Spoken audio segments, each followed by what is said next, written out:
On a deserted, storm-ravaged land above the battlefield looms a monstrous, many-eyed spider-like creature, and below a huge, horned bear roars, its breath turning to steam in the cold air, and beneath its paw a smaller creature is crushed. The great spider demon froze. Its attention was drawn to a small, curious ball of purple energy that smoothly hovered before its fangmouth. The source of the commotion turned out to be the cry of a human infant, tightly wrapped in blankets. Nearby in a hood stood a man with a scar across his eye and a white beard, who looked on in surprise and could not understand how this child ended up in such a desolate place. 12 years passed, but the harsh reality of this world, the demonic realm, remained unchanged. Here monsters roam freely, and the daily struggle for survival can be heard even in the roar of yet another giant horned bear. In this ruthless environment, a human child grew up, and now she herself takes part in these battles for survival. The boy, 12-year-old Adele, stands over the corpse of a slain beast, a smile on his face, pleased to have secured dinner and full of hope that it will please his grandfather. Then he turns and walks alone into the desolate landscape. He approaches a simple brick house and announces his return, while inside old Gramps lies weak in bed, gathering strength to greet Ed Elbeck. Full of youthful zeal, Ed El proudly shows the head of the berry cot and suggests cooking a nutritious stew from it. Then the mood becomes serious. The grandfather solemnly begins to speak, reminding Edel that he has strictly raised him for 12 years, emphasizing that their demonic world is a place where only the strong survive, and Edel quietly says he understands. Edel, feeling the weight of the moment, asks what is the reason for this sudden talk, and the grandfather looks at the boy he raised and announces that he has finally become strong enough to survive in this world on his own. He smiled warmly at his guardian, sincerely filled with gratitude. Memories came alive of how the grandfather saved him from monsters when he was still an infant. He continued and admitted that Grants trained him through many hardships, even in those moments when he thought he would die. Despite everything he shown, saying that every day was joyful and thanked from the bottom of his heart, Grandpa listened silently. The boy's joyful face was reflected in his eye, and he whispered that he understood. The old man's face became serious when he called Edel. The boy looked at him with a curious, as if questioning gaze. Joyful memories faded, giving way to harsh truth. The grandfather lay in bed weak and exhausted. He sharply ordered Edel to be silent. His voice became gloomy, and then confessed that he had little time left to live and there were things he must say. Edel rose, stunned by the news, froze in silence. Seeing his shock, the grandfather quietly assured that everything was fine. He gently placed his hand on the boy's head while tears rolled down El's face and earnestly asked him to listen, speaking the bitter truth: sooner or later everyone dies. Then he gave the last instruction. After his departure, Edel was to set out into the human world. This instruction caught Edel by surprise, and he could only repeat the words, not believing. From his place on the floor, a small creature resembling a panda questioned this statement. The grandfather confirmed that it was true, explaining that unlike demons, humans in Ed Eldu look very much like him. He explained in detail that the only way to get into the human world was to clear the dungeon known as the Abyss. He admitted that the path was incredibly difficult, but confidently said that today's Edel must cope with it. He extended a fragile hand with a compass and a letter, ordered Edel to take them, and explained that the compass would lead Edel to the dungeon, and Edel, holding the items, asked what it was. Then he clarified the letter was from Maribel, the chief disciple of a figure named Ramirez. The grandfather assured El that they were very famous in the human world, so their location should be easy to find. The effort to speak caused the old man a severe coughing fit. Frightened, Ed El shouted his name, trying to assure that Maribel would definitely take care of him when he arrived. The grandfather gently took the boy's hand, returning the same tenderness. With a peaceful smile, thanked Edel for these 12 years and promised to watch over his future exploits from the heavens. And overwhelmed with grief, Edel clutched his chest as his guardian died. Later, Edel found himself alone by a simple tombstone under the open sky and quietly whispered the name of his guardian into the wind. A moment of sadness melted into determination. Clutching the compass, he announced his departure and sincerely thanked his grandfather one last time for raising him. Following the compass, he reached the entrance to the abyss. Noticing stairs leading into darkness, he gathered his will and swore once more to conquer the dungeon and find Maribel in the world of humans. Deep within the same dungeon, a squad of 4 adventurers stood before similar stairs, and the light-haired swordsman exclaimed with relief that they had finally reached their goal, 30th floor. Their celebration was met pragmatically. The heavily armed knight noted that, considering how their food and supplies were dwindling, this was their limit. The mage added that they had been exploring for a whole month, and the swordsman sighed, saying even the upper floors had been difficult for them. The swordsman pondered aloud how many floors could this dungeon possibly have. The sorceress recalled a legend that 4 heroes had reached the 50th floor but honestly admitted she did not know for sure.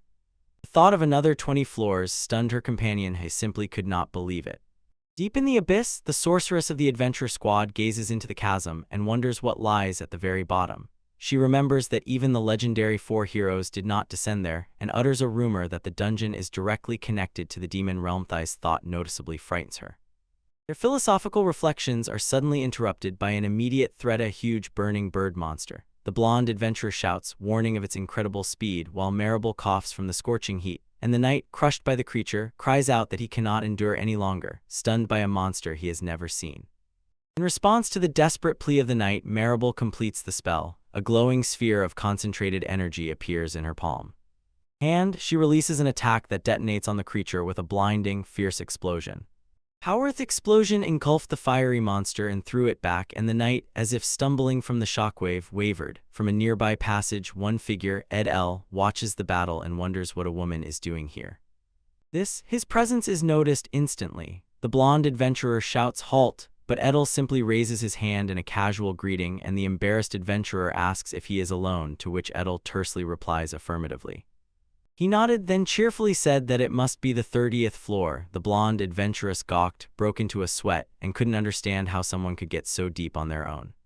Themselves, the whole company feels the same distrust as he does when they gather. The knight gloomily accepts that it should be so, but Edel looks past everyone, his gaze fixed on the road ahead. He counts that he has 30 floors left to go. The blonde adventurer contemplates the meaning of Edel's words, and suddenly he is struck by shock. The boy did not descend through the entrance. He rose from below. When the experienced adventurers froze in amazement, Edel confidently takes a step forward, continuing his path deeper into the dungeon. He climbed further, easily mowing down creatures in his path. He noticed with interest that the higher he went, the weaker the monsters became. Truly a strange dungeon. Sighing with relief, he realized this could mean only one thing: it was a human world of humans. Breaking free from the darkness of the dungeon's maw, he stood on the threshold of a new world.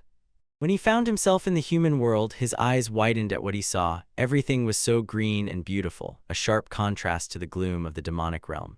In the distance on the horizon stood a majestic castle, and now he knew his first task: to find the Mirabelle mentioned in the letter they carried. Meanwhile, in the Kingdom of Rhodes stood the prestigious Academy of Heroes, a huge institution that trained a new generation of defenders. In the director's office, the head of the academy and his assistant stood, surveying the courtyard, and the assistant happily noted that this year they had gathered another good group of students. The director looked with a knowing expression. His gaze was directed toward the future, and he confidently said that a hero would grow from this new intake. The journey continues across endless expanses, where under a clear sky majestic, snow-capped mountains rise on the horizon. Through the forest, dotted with patches of sunlight, a small creature resembling a panda rushes forward, its swift movement stirring leaves on the path. It freezes, and Edel looks around behind with a simple thought: in the human world, mountains do not move. Then he remembers his goal and cannot help but wonder, who is this person Marable, and where should he look for him now? His thoughts are interrupted when a traveler passes by and points forward, telling the surprised Edel that the Academy of Heroes in the Kingdom of Rhodes is quite nearby. Encouraged by the news, he rushes forward, admiring human kindness. The man gave directions for free, unlike demons, who, as it seems to him, would demand an organ or two for such information. Soon a majestic building of the Academy of Heroes appears before his eyes, a grand castle with numerous towers and spires, radiating a sense of importance and prestige. In the bustling academy, the director, a man named Marable, is approached by his assistant Shaltier. She greets him and says that she has compiled a list of this year's newcomers for the Academy of Heroes. The assistant enthusiastically praises him, saying that the record number of applicants this year is undoubtedly the result of his hard work. The director modestly deflects the compliment, insisting that it happened because everyone tried so hard. The elf woman in glasses bitterly reminds him of those difficult beginnings. She recalls how kings and nobility feared his growing influence and constantly criticized him.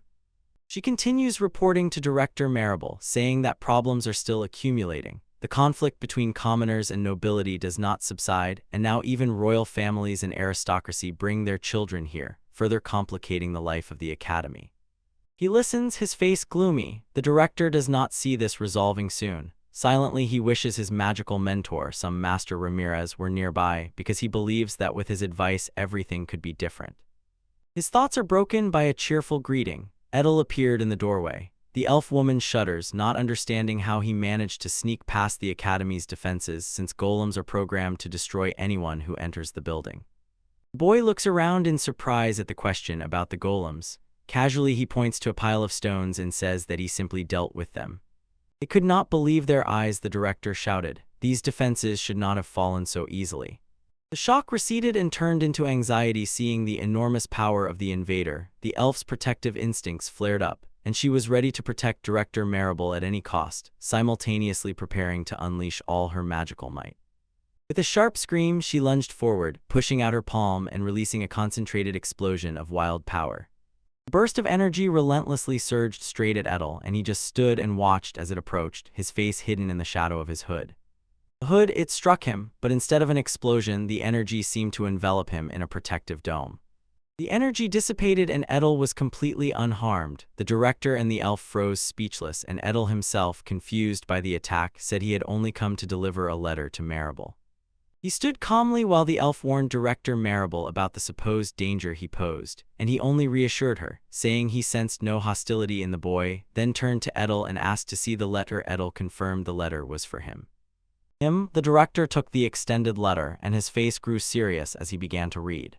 His hand trembled as a shocking realization overwhelmed him. For over 20 years he had heard nothing from Master Ramirez and believed he had gone to the demon realm, and from the letter's content his eyes widened in disbelief. Losing his composure, he raised his eyes to Edel, sweat running down his forehead. If it was true and Master Ramirez had indeed escaped the abyss, he immediately asked the boy where he had met his teacher. Outside, the academy stood silently under the cloudy sky, unaware of the fateful conversation taking place within its walls. In the office, another man with noticeable mustaches leaned forward and asked Edel about the master's last moments, while Director Marable listened, stunned by the revelation that Edel had been raised in the demon realm. Ed calmly explained that his master told him he would watch over his exploits from the sky. Marable read those words in the letter. His face became gloomy as he realized this news. His hands gripped the edge of the table tightly. Now he understood Master Ramirez entrusted this boy. To him, composed, Marable raised her eyes. Edel, having finished his business, asked what he should do now since he was only ordered to deliver that letter. The director stood up, resolutely deciding to fulfill his master's will, and addressed a proposal to the young man standing before him. How would you like to visit this? He makes a decision, but the elf who heard this froze in horror and asked why he agreed to accept a person of unknown origin without an entrance exam. To which the director calmly replied that his dismissal does not bother him, because he personally vouches for Edel's status and abilities. He continues and tells Edel that a person raised by Master Ramirez is exactly what the school needs. He wants to raise future heroes like his mentor, and on this note he announces the matter as. The matter is decided. The director turned to his subordinate and asked Skoltier to temporarily substitute for others, show him around the campus and teach him a few things. She clearly understands the orders. Returning to Edel, she sharply commands him to follow her and throws down a sharp challenge: he must not fall behind, because in the human world it seems he lacks common sense. Principal simply notes that he will leave this matter in her hands. As she leads him through the wide territory of the academy, Edel exclaims, asking where they are. They walk and she looks back, not to answer but to throw another question. Will he keep up with her current pace? And Edel is clearly embarrassed by her sharp hurry. Her heels sharply clicked on the path as she stopped. She says that no matter what Director Marable says, she simply cannot allow a person with mediocre abilities to enroll. His eyes widen slightly as everything falls into place, and he asks if this walk is the entrance exam. Skoltier replies that yes, in a certain sense it is the entrance exam, points directly at him, and declares that she will personally test his strength. And she disdainfully adds that it is just to warm up. After that, she leads him to the edge of a dense, threatening forest, from where suddenly a flock of birds rises. Escape. She points to the forest and clearly states the conditions of her trial. He must go straight through the forest to the other side. Looking at the clock, she says exactly 3 hours and gives him only 1 hour. She fell silent for a moment, her face expressionless. Edel, undeterred, confirms the task aloud and asks if he just needs to pass through the forest. She finally spoke in a quiet, indifferent voice, warning him not to underestimate According to estimates, she emotionally describes the dangers. That forest is a place where it's easy to get lost, full of fierce monsters, and the road there is not short even on the plain. It takes 3 hours by carriage.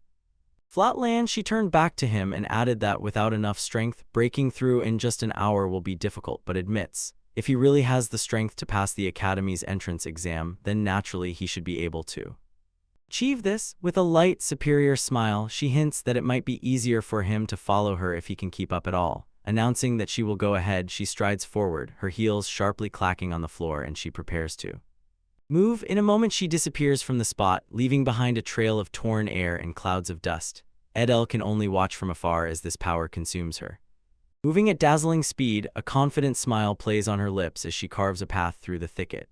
Forest, her rapid advance is quickly noticed by the forest inhabitants.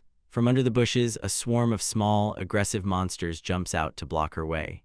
Path, Byambush only slightly slows her down. With a smooth motion, she raises her hand, a vortex of energy swirling around her, ready to deal with the creatures without stopping. Step, she laughs scornfully at those creatures as if asking herself whether they really thought a being of their level could stop her. The cat-like monster recoiled in horror at her very power. Sense of presence, continuing her rush, she glances back to where she came from. It flashed through her mind, maybe she made this trial a bit too complicated. Too high, she continues to rush through the forest at a crazy speed, thinking that at best only half of this year's freshmen could pass this test. A powerful leap carries her even further into. She steps into the forest. Suddenly she stops abruptly, puts her hand on her face, and thinks about how much time the young man will need to get out of the F. Standing in the forest, her thoughts fly to Edel. She imagines him lonely somewhere behind. He was so confident in himself. Would he really give up halfway? Challenge, a sudden sound scared her. Her eyes widened. She turned around and realized that someone was already. She has already arrived. Edel stands before her out of breath, waving his hand and greeting as if he just finished some series. Renuvis appeared. His presence stunned her. She froze in disbelief with only one impossible thought in her head. Could he have broken through the forest and so quickly? Much longer than she expected. She demands to know how long he waited there. Edel casually waves his hand and says that she was late and he was sure she would come. At first, then he indifferently guessed that he waited about 20 minutes, maybe. Her mind spins and she instantly brushes off his words as lies. Edel calmly says that it's not a lie. He thought it would be much harder. He asks her to look, and when she looks, her eye widens in complete shock. From above, the whole truth is revealed. Through the dense forest, an incredibly straight and wide path is cut, covered with ghostly silhouettes of countless fallen monsters, and they both stand. Standing at its end, he raises 2 fingers and indifferently explains to the one who shouted here that he simply drew this path because he was bored and refused to accept this reality. She points at him with a trembling finger and says she still doesn't believe it. She demands another duel, a direct duel with her. He doubted her proposal and she laid out the terms. They start simultaneously and rush through the F. Forcing them to get closer, she raises the stakes and makes a stunning bet. If she loses, she will pretend to be a dog and bark for him. Edel, confused, insists that this is not necessary at all, but it seems she really can do it. Determined, they take their places at the starting line. She leans forward, her face tense with concentration, and begins the countdown. Ready, with the final shout, "Ready, go!" she bursts forward, raising a cloud of dust and accelerating with all her might. In a moment, and he disappeared. She reaches into the void. Shock envelops her as she realizes that catching up to him is impossible. The truth is undeniable. The race ended before it really began. Far ahead, Edel has already crossed the finish line and collapsed to the ground, gasping for breath. And broken, he is already indifferently building a sandcastle and humming a tune to himself when she finally catches up. She laughs bitterly and admits defeat, says that this time she is the one eating dust, and accepts that the promise. Her promise must be kept. She drops to her knees before him, preparing to honor the bet and behave like a dog. Edel is horrified and insists that she does not need to do this, but she is unyielding, stating that if she breaks her promise, she will be unfit for being a teacher. Her face blushed with shame. She squeezed out one barely audible sound. Wolf, a wave of humiliation washes over her as she continues to bark, her hands pressed to the ground and abj. Defeat, and at that moment a terrible thought creeps into her mind. What if other employees or students start spanking? Just the very thought that someone might see me like this sent a shiver of horror through me. The bed passed through her, but suddenly she was struck by a strange realization. To her own surprise, she found herself beginning to get a little aroused by Due to degradation, Edel, looking at this strange turn of events, was completely baffled. He did not know what to do in such a situation. His gaze. He slowly rises upward and his attention stops on a bird circling above them. He notices that it has been following them for some time and wonders if it is the familiar of that memorable person. His eyes follow the bird's path to a large reflective sphere in the sky, and he is struck by shock from the realization. It is not just a bird. Meanwhile, far away, Director Marable gazes into the crystal ball and sees the image of Edel. He is sweating, impressed, and notes to himself what a good boy he is. His assistant addresses him as Master Ramirez. The director then explains that knowing the character of the elf Shaltier, he anticipated such a result and prepared a familiar. Familiar to Taylor, he looked at the embarrassed reflection of his assistant in the divination sphere and with a tired smile decided to pretend he had not seen this spectacle. Meanwhile, Edel stood thoughtfully, hand under chin, thinking about his guardian and reflecting that the old man really left behind quite a remarkable boy. In the office, Director Shaltier's assistant finishes explaining to Edel and asks if he understood everything about the school. He just silently looks, as if asking a question with his eyes. Before he could answer, another woman appeared in the doorway, Marable, and she sharply asked Shaltier why she had not yet shown the boy the school. The assistant turned around, embarrassed, and quickly apologized to Marable-sama. Marable's stern face disappears, replaced by deep concern. Worried, she thinks to herself that a child raised in the demon world is a real nightmare. Meanwhile, at the academy, the director finished preparations and informed Edel that he was admitted, and from today he would live in the student dormitory. The mention of the dormitory clearly surprised Edel, and the director, intrigued, asked what kind of hell it was in the demonic world, a place where even 4 heroes could not enter. After some time, the director begins to guide Edel around the campus territory, and during the walk explains that the academy has separate dormitories for each course. He leads Edel down a long, clean corridor, noting that all freshmen, both boys and girls, are given their own rooms. They stop in front of one of the doors.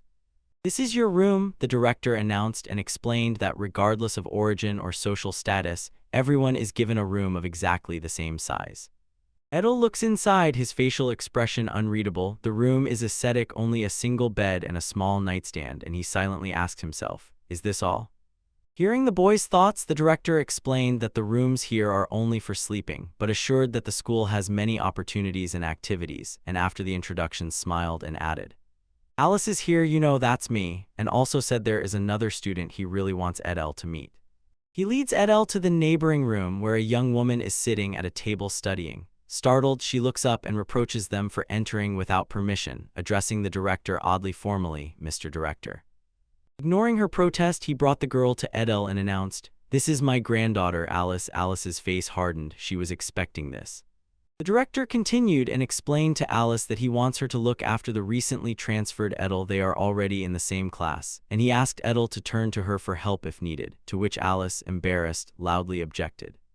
He coldly brushes off her complaints and tells her, "Don't make decisions without consulting me." Alice accusatorily points a finger at Edel and sharply replies that he doesn't even have a single friend yet. The director turns to leave, but Alice shouts that their conversation is not over. He simply tells Edel that Alice is a bit strange, but it's worth trying to get along with her, and walks away. She let out a suppressed sigh. Edel, trying to be polite amid this confusion, introduces himself. "I don't really understand what's going on here, but nice to meet you, Alice."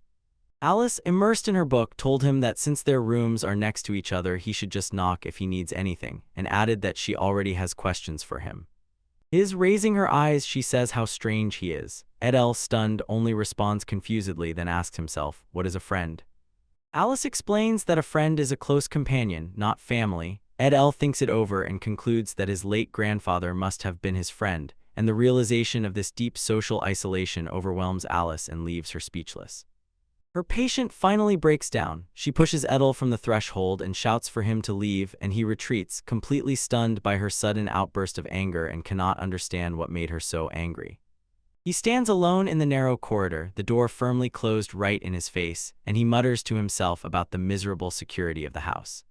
The building, his thoughts turn to the very structure, a large building that hides many students under the night sky. He grimly imagines possible victims in such a cramped, poorly protected place. Leaving nothing to chance, he decided to make a few changes to secure himself. Returning to his room, he gets to work. A complex magical sign materializes on the floor, glowing with secret energy as he pours his power into it. Energy surged from the circle, weaving a protective barrier through the doorway. He exhales with relief, satisfied with his work a talisman, as he thinks, powerful enough to repel an attack from a creature like Bahamut, and with traps set, no one will slip through, so for now this should be enough. Now that his protection is in place, he feels calm. The fear of being killed no longer weighs on his mind. He is finally safe. Here, his thoughts instantly switch to something else. He remembers being told that classes would start the next day, but the very concept of classes was completely foreign to him. He cannot even imagine what it is. Meanwhile, in the neighboring room, Alice lies in bed, awake, and on her face is pure irritation. She sighs and wonders what on earth her new neighbor is doing. So, she lies in bed, her thoughts constantly about the new neighbor Edel. Dealing with people is already hard for her, and she cannot imagine how she could ever get along with someone who has no common sense at all. Irritation sharpens within her. She mumbles that he will never understand her feelings and, exhausted, decides to just go to sleep, but the thought remains in her head. Probably he has no friends at all. But as soon as she settled down, a sudden dull knock from the next room startled her. She sat up in bed, her body exposed, and she tries to understand where the noise came from. Curiosity overcame fatigue and she approached the door. Peeking through the peephole, she saw a strange, twisted distortion where Edel's door should have been, and thought to herself that she needs to mop. Suddenly Edel appeared in her room, completely bypassing the door, water, magical energy swirling around him. He looked at her with sincere surprise and asked why she was undressed. Calm, he raises the source of his intrusion, a small glowing compass pulsating with power. From the threshold, Alice can only gape in response, mouth agape in complete shock at his sudden appearance. Her shock instantly turns to rage. As if through the lens of his magical device, she sharply extends her hand forward and lets out a fierce scream, calling him a pervert, while Ed Elf stands completely bewildered by her reaction. The force of her scream seems to push him back. He recoils and suddenly realizes he made a terrible mistake using the full extent of his power. He raises his hand, weakly trying to explain that he did knock. Alice, however, is stunned by something else. She looks in horror and demands to know how he bypassed her protection. She rushed back into bed, pulled the blanket up to her chin, her face a mask of rage and shame. She yells at him not to look at her, and Edel just froze in place, eyes wide open in horror at his own blood. Downstairs, he froze, and Alice, clutching her clothes, boils with rage. Mentally, she asks herself what kind of person one must be to so easily bypass her protective magic and pass through what? Behind the door, he peeks, pressing a pillow to himself like a shield, stammers an apology, and looks completely Out of embarrassment, he even goes outside and begs her not to be like that inside. Angry, his mind throws him into the past. He remembers how he and his grandfather used to walk around the house naked without thinking, and he cannot understand why she is so upset. Realizing that the situation is too delicate, he decides to postpone his questions until the next day. The next morning, he finds Alice, greets her, sees that she is already in uniform, but immediately worries about the dark circles under her eyes and asks, "What happened?" She does not answer him directly. Instead, she curls up over the table from exhaustion and admits that because of someone she was on guard all night and did not sleep at all. Edel apologizes and tries to explain that in the demon world where he lives, it was normal for people to pass through walls and no one. She sharply raised her head, not believing, exclaimed in shock, although she agreed that if this is the demon world, such a strange habit could be considered normal, but this thought still confuses her. Pulling him to herself, she sternly warned him not to tell anyone about what happened, and when he asked why, she simply cut him off, saying it does not matter. It does not matter why. She turns and leaves, telling him that she will explain everything on the way to class because he definitely does not understand anything about the lessons. She gives him one last strict order. If you want to avoid trouble, you must definitely the rules. He followed Alice down the corridor of the academy while she began to explain. The Academy of Heroes lasts 6 years, and the entire first year is dedicated to drilling basic knowledge into every student's head.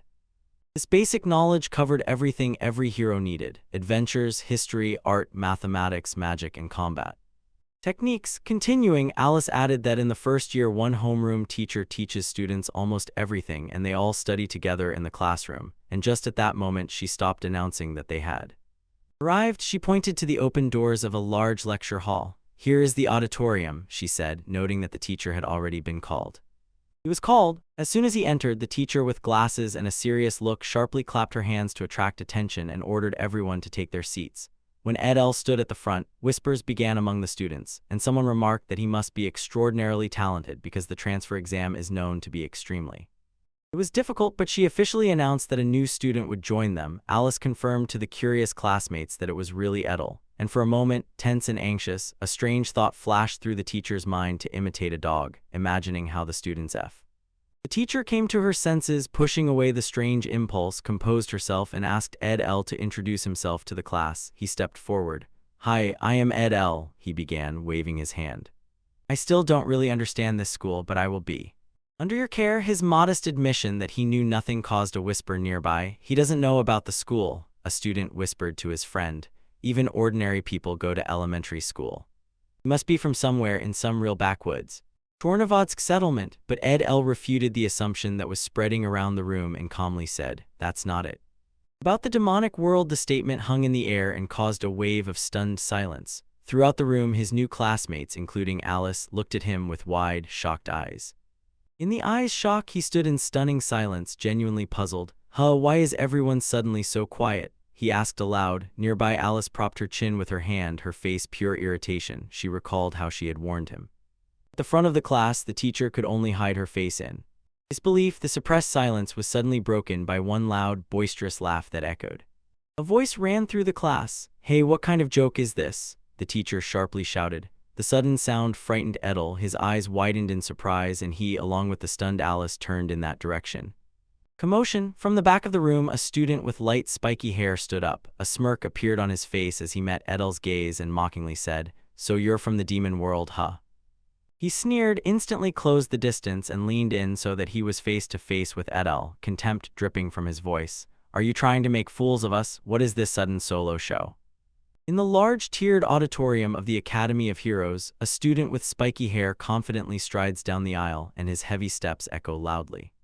He stops by Edel's desk and loudly addresses the teacher, sharply asking if it is true that Edel came from the demonic world. The teacher immediately tries to restrain him and tells student Geyser to be quiet, while Alice, standing next to Edel, looks worried and quietly says that, unfortunately, she cannot answer that question. Geyser reacted to this non-answer with a slight smile, completely unembarrassed, and calmly said that he would have to find out for himself later. Despite his words, the teacher turns her gaze back to Edel, points to the empty desk, and says that the seat next to Alice is free. When Edel looks at his new place, Geyser snorts disdainfully. Sitting next to Alice, Edel immediately found himself face to face with Geyser, who turned in his seat to look at them. Alice leaned over and quietly warned Edel that a troublesome student had targeted him and advised him to keep his distance, but Edel just looked embarrassed. The teacher begins the history lesson, writes on the board, and with a lively voice says that the kingdom of Rhodes flourished thanks to the cooperation of the nobility, and in those times Gilzerin II had enormous power.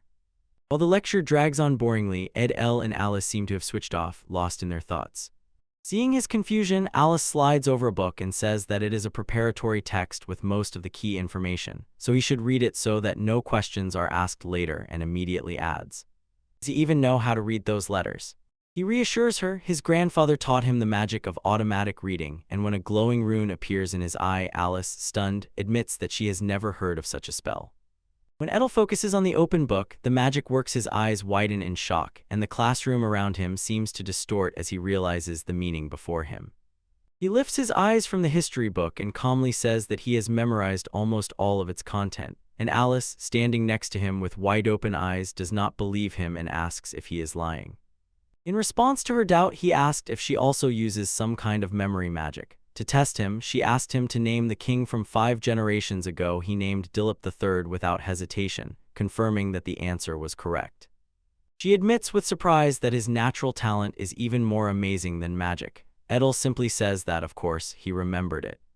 Interested, Alice asks to show other textbooks and wonders how many he will be able to remember, while Edel sits at the table and quickly flips through a large stack of books. Later that day, a voice echoed throughout the academy apologizing for the sudden change. A group of students, among whom was Alice, happily rejoiced at this news. The girl with short light hair explained that martial arts classes were replaced with independent work because the instructor had an urgent matter that could not be postponed. The same girl approaches Edel and calls him by name, says that with excellent medics nearby, minor injuries are not scary for them, then glances at the training sword lying nearby and adds that although it is made of iron, it is still a real, dangerous weapon. With a bright smile, she introduces herself as Tina and invites Edel to train with her and her friends. Edel asks in surprise if she really means him, and Tina simply says that he apparently does not have a partner. He watches as the group prepares swords, and it occurs to him, if he really lives in a world of demons, just swinging a sword for training is boring. It is better to rise to the level of the opponent.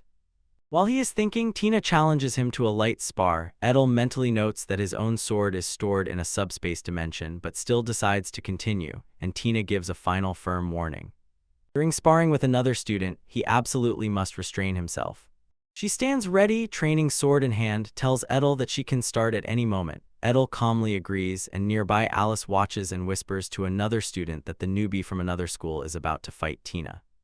Announcing her confidence, she takes the first step. In an instant she disappears and appears right behind Edel. The spectators recognize her signature disappearance, the instant teleportation technique, and say that it is very difficult to deal with if you encounter it for the first time.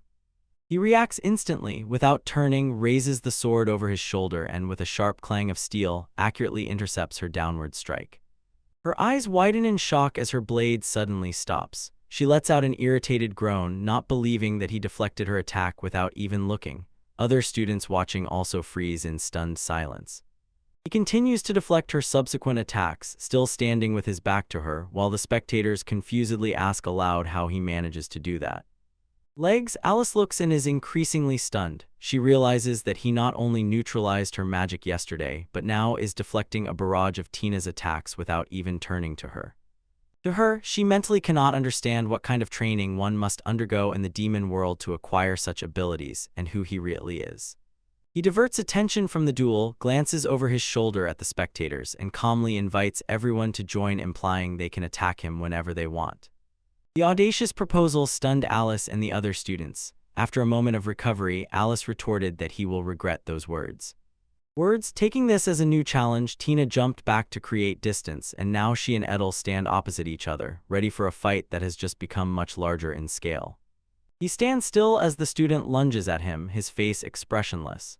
With one smooth motion, he parries Tina's strike from top to bottom. His training saber easily deflects her attack. The ease of his defense astonishes the spectators. They cannot believe their eyes. Tina stares wide-eyed and exclaims that he has deflected all their attacks. Alice and another student are equally stunned, whispering in surprise. The sharp sounds of the one-sided fight capture the attention of other students. They peek from around the corner, their faces frozen in shock as they watch what unfolds on the field. In the courtyard, and in a moment the clash ends. Academy Director Marable stands among the fallen students, while Tina, Alice, and the dark-haired girl lie on the ground, breathless and exhausted. They admit this is impossible, and someone shouts that Edel is simply too strong. Powerfully, gasping, Alice raises her eyes to him. A drop of sweat gleams on her temple. She asks how he manages to move like that, and Edel just smiles and says that this is his victory. Victory? He smiles and explains that compared to his past trials, this is nothing. A memory flashes in his mind of a fight with monsters in the demon world that had 100 hands as he tells this. He speaks. His casual mention of the demon world makes him pause. For Alice, this revelation is simply stunning. She cries out in despair, asking if he is joking, then with shock realizes that he was completely Lee. Her shock quickly turned into burning curiosity. Alice suggests everyone go, for Tish can't wait to learn more about his adventures. Tina and the other girl eagerly agree, saying it's a great idea, and they nudge the boy from the demon world co. When they were getting ready to leave, a mocking voice burst into the conversation. Geyser, a student with spiky hair, snickered maliciously, as if to say the guy from the demon world was stealing all the girls' attention and he himself would like to visit there, to which Alice glared at him angrily. Irritated, he continues to tease from afar, telling his friends to leave the exile from some remote village alone. Geyser crosses his arms and admits that although it is annoying, Edel clearly has real power, and Alice asks Edel not to pay attention, explaining that the nobility always pretends to be superior, as if. He smiles, calming the new comrades. Don't worry, he explains that in the demonic world he was often attacked immediately upon meeting a creature's gaze, so he is used to such hostility. His words, however, hardly eased the tension. Nearby where Geyser's friendzone said how creepy Edel's comment was, another noticed that even Geyser, from a well-known family of swordsmen and considered the club's next fencing ace, looked worried, and Alice and Tina watched what might happen. With anxiety, the comment reaches Geyser and his face darkens with rage. When another student says that Edel could easily defeat him, Geyser sharply turns around, his face contorted into a snarl. What did you just say? He growled, anger quickly turning into malicious laughter, his followers rushing to him and mocking the idea that Geyser could lose to some country bumpkin. Someone reminds that Geyser himself saw Edel defeat Tina, the elder of their club, so, seizing the moment, Geyser throws down a direct challenge. If you're so sure, fight. Fight me. He approaches Edel and demands to settle this here and now. Edel sighs, covers his face with his hand, seems resigned. Fine, he agrees, adding that he hopes it ends quickly. Everything ended quickly. In response, Geyser draws a formidable sword with a wide blade. A crowd begins to gather around, buzzing with excitement. Alice looks worried, regretting that Edel became the target. Other students decide to watch the spectacle because a rumor is spreading about the upcoming duel between the newcomer and Geyser. Tina's eyes widened with anxiety as she recognized the blade, Geyser's sword. It looks like it's made of mithril, she exclaimed, realizing that such hardness would effortlessly shatter an ordinary steel sword. Easy, he smiles confidently, brandishing the best weapon. Ha, he is mocking. There are no rules that say which sword I can or cannot use. There is benefit. Unmoved, Edel calmly lifts the ordinary training sword. It's all right, he says. No significant difference. It's not a sacred sword nor a demonic one. Geyser perceives this as an established rule of their duel. Ignoramus, he thinks, swearing to shatter the opponent's blade and reduce him to nothing but a F. Death. With the last audacious shout, he lunges forward. As a nobleman, I will deal with that commoner from the remote village myself, he shouts. You should be crying with gratitude. Attitude, he lowers his mithril sword with a triumphant roar, trying to break the opponent's blade. The sharp clang of steel on steel responded, then a clear SBL. Metal, convinced he has the advantage, he laughed with a sinister smile and said that with this strike the opponent's sword completely split in half, and now only finishing him off remains. He smashed him to pulp. His comrade shouted his name with admiration, but Geyser waved off the interruption with a scornful laugh, still enjoying what he considered. He won. Laughter stuck in his throat. Something was wrong, and his triumphant expression instantly changed to a confused, wide-eyed distrust. Shock recedes. What stunned him stands before him completely unharmed. Edel holds his standard sword, his hand steady, the blade intact, and the blade silently speaks of the absurdity of that. Geyser's gaze falls from Edel's sword to his own, and with horror he sees. The tip of his beloved mithril blade is broken. He stammers out the incredible truth. It was his own sword. The blade broke and the spectators erupted in disbelief. One student shouted that the transferred pupil was incredible. Another yelled that he broke Geyser's sword with an ordinary cereal blade. Even Alice, who expected Edel's blade to break, stood speechless, and the weight of humiliation pushed Geyser into collapse. Geyser falls to his knees and looks at the ground completely shattered and not even understanding what he is dealing with, while Edel looks down at him coldly, thoughtfully. The power of the transferred pupil simply overwhelms. The duel is over. Edel stands over the defeated Geyser, and behind him, Tina, Alice, and another female student watch how it all ended. Geyser, twisting a smile, glanced upward from the ground, placed his foot nearby, and issued a challenge. Want to continue the fight?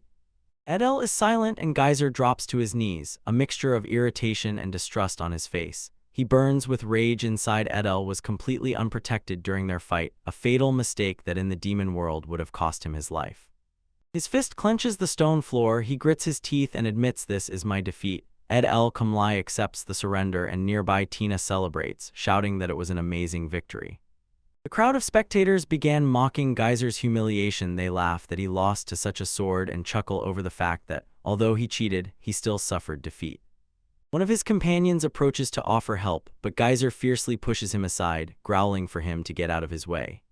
Ignoring the commotion, cheerful Tina grabs Edel's hand and suggests, since it's a bit late, let's all go have some tea. Alice and the other girl enthusiastically agree, simultaneously exclaiming that they want to get to know Edel better. He glanced briefly at the impatient company, suddenly remembered something, and apologized, saying he has business and cannot go, instead offering Alice to eat with him, and she froze in surprise. Later in the student dormitory, Geyser's hidden rage explodes. He punches the stone wall of the building, breaking it and boiling with anger that a simple guy defeated him. He stands, staring at the hole in the wall, and cannot believe his eyes. He thinks that his own sword should never have broken from a simple steel blade. Distrust within him turns into rage. He decides that Edel must have conspired with those girls and set him up to humiliate him, and defeated, swears never to forgive him. With the sword in hand, he sneaks down the dormitory corridor, swearing to repay this humiliation tenfold, and says to his invisible opponent, "Wait, you'll see." He stops in front of specific doors, making sure it is his target's room, and decides the first step of revenge will be to smash it to pieces. With a furious roar, he kicks the door off its hinges, breaking the wood. He bursts into the room and sees it completely empty, snorts with a smirk, wondering why the boy has nothing, and steps forward. His foot lands right on a glowing magical sign carved into the floor. Elsewhere, Edel's eyes widen in confusion as he hears an unexpected sound. He stands alone in the boundless darkness, asking himself why everything around suddenly changed. In the dormitory room, Geyser screams in pain and confusion. Magic envelops him, and he demands to know what is happening as he is pulled into the unknown. The chaotic displacement ended, and Edel found himself on the cold stone floor of a prison cell. His sword lay nearby, and he looked around utter bewilderment, not understanding where he was. Geyser was trapped and found himself in a stone cell. He grabbed the bars and shook them in vain when he realized escape was impossible, screamed in despair, and wondered through which hole he had fallen and what this place was which should not exist beneath the academy. His angry screams were met only by a quiet, trembling sound. He turned and saw a small slime on the cell floor, waved irritably as if it was just a weak, ordinary monster, and angry that it had scared him. Considering it just an annoying obstacle, Geyser draws his sword and, shouting fiercely, "Die!" rushes forward to knock down the creature. His blade whistled through the air and lunged straight at the line that seemed defenseless.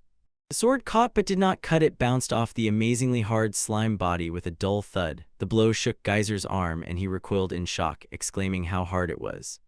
Before he could withdraw the weapon, the jelly-like slime body began to envelop the blade. To his horror, the metal seemed to dissolve and be absorbed into the creature's mask. He looks stunned at his empty palm and thinks, "What kind of slime is this?" A calm voice from the darkness explains that this is not just slime, but a pet that has been raised for a long time. Startled by the unexpected voice, Geyser sharply turned around, now with his back to the bars, peered into the darkness beyond the cell, and shouted, "Who? Is anyone there?" In response, only one foot steps out of the shadow, and the boot's strike on the stone floor shatters the silence. The figure fully steps into the light and calmly stands Edel, who is near the cell. Geyser, not believing his eyes, fiercely demands to know who Edel is and what kind of strange room this is. He calmly stroked the creature and explained to Trap Geyser that this is a voracious slime, a popular pet from the demonic world, and also revealed that the prison itself is a subspace created by him. So Geyser only stammered in disbelief because he had never heard of such slime. Slime? Edel continued with a slight wink, noting that although slimes are in fashion in the demonic world, they often eventually eat their owners. This taunt struck a nerve, and Geyser, initially embarrassed, turned his surprise into rage when he realized the real danger he was in. Edel's playfulness suddenly vanished, replaced by icy, piercing seriousness. He explained in detail that this slime absorbed an incredible amount of adamantite and made its body as hard as the legendary metal, adding that it dissolves bones without any difficulty if it swallows Geyser. Not a trace will remain. It remained. The terrible truth crushed Geyser. He found himself trapped in an unknown place. He remembered his grandfather's warning that his actions would lead to him being disposed of. The irony to be removed by a commoner he despised drove him into a spiral of the tape. Horror. Looking down into the cell, Edel's voice was cold and emotionless. He said he was taught a simple rule: never under any circumstances allow the enemy escape. His reasoning was frighteningly pragmatic. In a close-up, a frightened Geyser was reflected in his eye, and he explained that letting him go would only invite revenge in the future. A step quietly sounded on the floor. A hand stretched forward, and a piercing high scream of pure horror began to fill the cramped space. Inside the huge academy, the scream barely echoed a desperate call lost within its walls. In another classroom, a thin, piercing sound cut through the silence. Alice lifted her head from the desk. A drop of sweat appeared on her temple, and an unpleasant premonition of anxiety rolled over it. Nearby, Geyser's usual companion also twitched nervously. It was clear he heard something. The scene settled and showed Edel at his desk, Shin leaning on his hand and looking with complete indifference. Nearby, a new student with neat light hair glanced at them. A question flashed in his mind: who is this per? This man cheerfully calls himself Geyser and greets Edel and the stunned Tina with good morning. Edel remains sitting without emotion, and Tina recoils from the unexpected friendly greeting from someone who was previously aggressive. Tina can only look distrustfully, tells Edel that he seems like a completely different person and wonders what could have happened. Confused, she apologizes to him for being so rude. Geyser continues to smile calmly and explains that his grandfather taught him to train hostile opponents, not to kill them, so that everyone could get along.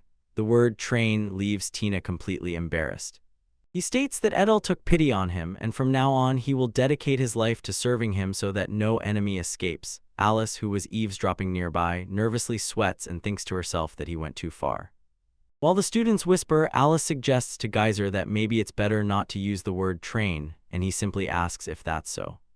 An accident, Edel turns to Alice and asks what she thinks he did to Geyser. Alice admits that now she is a little afraid of him, but Edel calmly replies that he just taught him a lesson. There are a few of them. Their teacher, overhearing the conversation, sharply intervened. She decisively pointed out that disciplined is just another word for trained and does not change the meaning, comparing this feeling to training a dog. Suddenly the school bell rang. End of classes, and Geyser immediately picked up the topic of clubs, asked Adele which club he was going to join, and suggested going to see them. Together with them, he puffs out his chest with pride and declares that he is considered the future ace of the fencing club. Then he turns to Edel and asks which clubs exactly. In response, Tina, a little confused, begins to list the most famous clubs: Martial Arts Club, Dual Club, Arts Club, and Marksmanship Club, then turns to Alice and asks if she confirms that she has not yet joined any club, to which Edel suggests going together to look for one, adding that maybe she can make a few F. Her face burns with indignation. She shouts that she will never become his replacement and will never be friends with his other companions. Edel is stunned by her outburst, and Alice coldly warns that if those girls are Edel's friends, she will throw them in the same place where she threw Tina. Yesterday, Tina, despite her harsh words, a blush spreads across Alice's face. She reluctantly agrees to go with them, but in her heart she thinks that her connection with Edel is much more like a real friendship. Their conversation is suddenly interrupted by Geyser, who cheerfully announces that they have arrived at the club meeting building. He gestures widely around the large domed hall they entered and asks Edel if any particular club is noticeable. He was interested. Alice quickly explained that students here do not kill each other, and Edel thoughtfully asked if they fight until someone's bloodline is extinguished. Seizing the opportunity, Geyser offered to show them all the clubs, become their guide, and added that the Dual Club is a real trifle. To find out, taking the initiative, Geyser opens the door and loudly announces that the transferred student, his brother, has come for a trial lesson. A large, bald, muscular man turns from inside. He turns to them and explains that this is the Martial Arts Club, a place for hand-to-hand combat training without weapons or magic. The room is a real gym with training equipment such as a punching bag and dumbbells. Edel looks around the scene and realizes they are talking about him, about the very student who is rumored about. A slight smile plays on his lips, and he thinks to himself that this might be interesting. The muscular man examined Edel's physique and noted how weak he was. He acknowledged that Edel is only a freshman and assured that with persistent training, a body like his is a quite realistic dream. Edel raised his eyes to that formidable figure, a little worried. On his face, before him, the martial arts master clenched a bandaged fist. The sound of the tightening bandage rang out, enhancing the tension. He smiled and stated that mere observation is not enough. Since there is an opportunity, he will meet Edel in a live fight. Demonstration. The next moment, a blurred whirl of movement and a powerful blow wildly threw the master backward. He flew through the air, hit the ground, covered in bruises and stunned, and the other club members rushed to him, anxiously calling their senior, Babaruk, to find out if he was okay. Outside the dojo, a worried Alice explained to Edel that she had restrained herself just enough not to kill him, and Geyser, nervously sweating, quickly urged them to move on. The tour led them to another club room where an equally strange scene unfolded. A student was suspended in a large net, another calmly painted a portrait of some small creature, and Edel and Alice stood in the corner, silent and watching. Edel suddenly noticed a frantic commotion from another room and, shocked, pointed as Geyser and another student rushed past him. Fleeing the scene, he glanced into the door with the sign "Shooting Club" and saw a student with glasses who was sobbing and begging them to just go home. Edel recoiled, struck by this emotion. A burst of emotions, Geyser rushed to explain and, insisting before the confused Edel, assured that he was not the direct cause, instead claiming that Edel's presence somehow broke the spirit. Club members, Edel pondered, was expelled for breaking the target, and Alice sighed gloomily, thought that it was predictable. Club activities were indeed difficult. Just then a young woman with long dark hair approached and asked if they were looking for the club. When a female student approached them and, smiling confidently, introduced herself, Selena, a fourth year and president of one of the clubs. She directly pointed at Edel and said she had passed by here earlier and found their company, especially him, very interesting. Edel, Alice, and Geyser just froze, stunned that Under sudden attention, she continued her speech, noting that an ordinary club seemed insufficient to satisfy them. Her gaze fixed on Edel, and she declared with full confidence that her club would never allow a person with such power to be bored.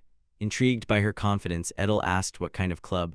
That's what she was talking about. A blazing smile blossomed on Selina's face. With a dramatic gesture, she unfurled a large parchment and proclaimed that her club was, in one word, the Dungeon Exploration Club. The parchment revealed a complex map with winding corridors and chambers under. These words hung in the air and stunned the trio. Alice, with wide-open eyes in disbelief, spoke first, her voice mixed with shock and surprise as she repeated, "Dungeon Exploration." Under the sign Dungeon Exploration, Selina suggests taking a different path. The visibility here is very poor. While she speaks, Marable appears in the neighboring doorway and loudly calls out to attract everyone's attention. Selina notices her appearance, turns around, and asks for a moment of attention, announcing that she has brought several new students on a tour, and gestures towards Edel, Alice, and another boy, while the words Dungeon Exploration echo in Edel's mind. Waving her hand towards the view of ancient ruins, Selina loudly declared that this world is filled with countless dungeons. She leaned towards Edel and, with a spark in her voice, explained that the main thing at the school is to conquer these places solely by the students' efforts, and promised to tell more in the club room. Although he was brought here against his will, Edel's attention shifted. He looked around the corner, more concerned about the person he sensed behind it. He turns back to Selina, who with a slight smile says that it's impressive he noticed the hidden presence, especially since it was suppressed. Her remark unsettled another boy. He asks in disbelief if someone is really there, admitting that he sees no one. Hiding, Marable froze in horror. She thought she had noticed only a shadow, but now with shock realized she was exposed, even though she was using the invisibility technique. And Selina called for the one who was hiding to come out. Edel directly addressed Marable and stated that she followed him during lunches, during his introduction, and even on the training ground, while the confused Marable panicked and denied, exclaiming that he was accusing her of stalking, but Edel firmly replied that she really was there. The young woman who was following him awkwardly apologizes for being late, introduces herself as Rin, a shinobi from the east, and explains that she had a reason to follow him. She admits that she heard a rumor supposedly he is the fifth secret grandson of the director and wants to get to the truth, while Edel retorts that her methods are suspicious, so Rin shudders.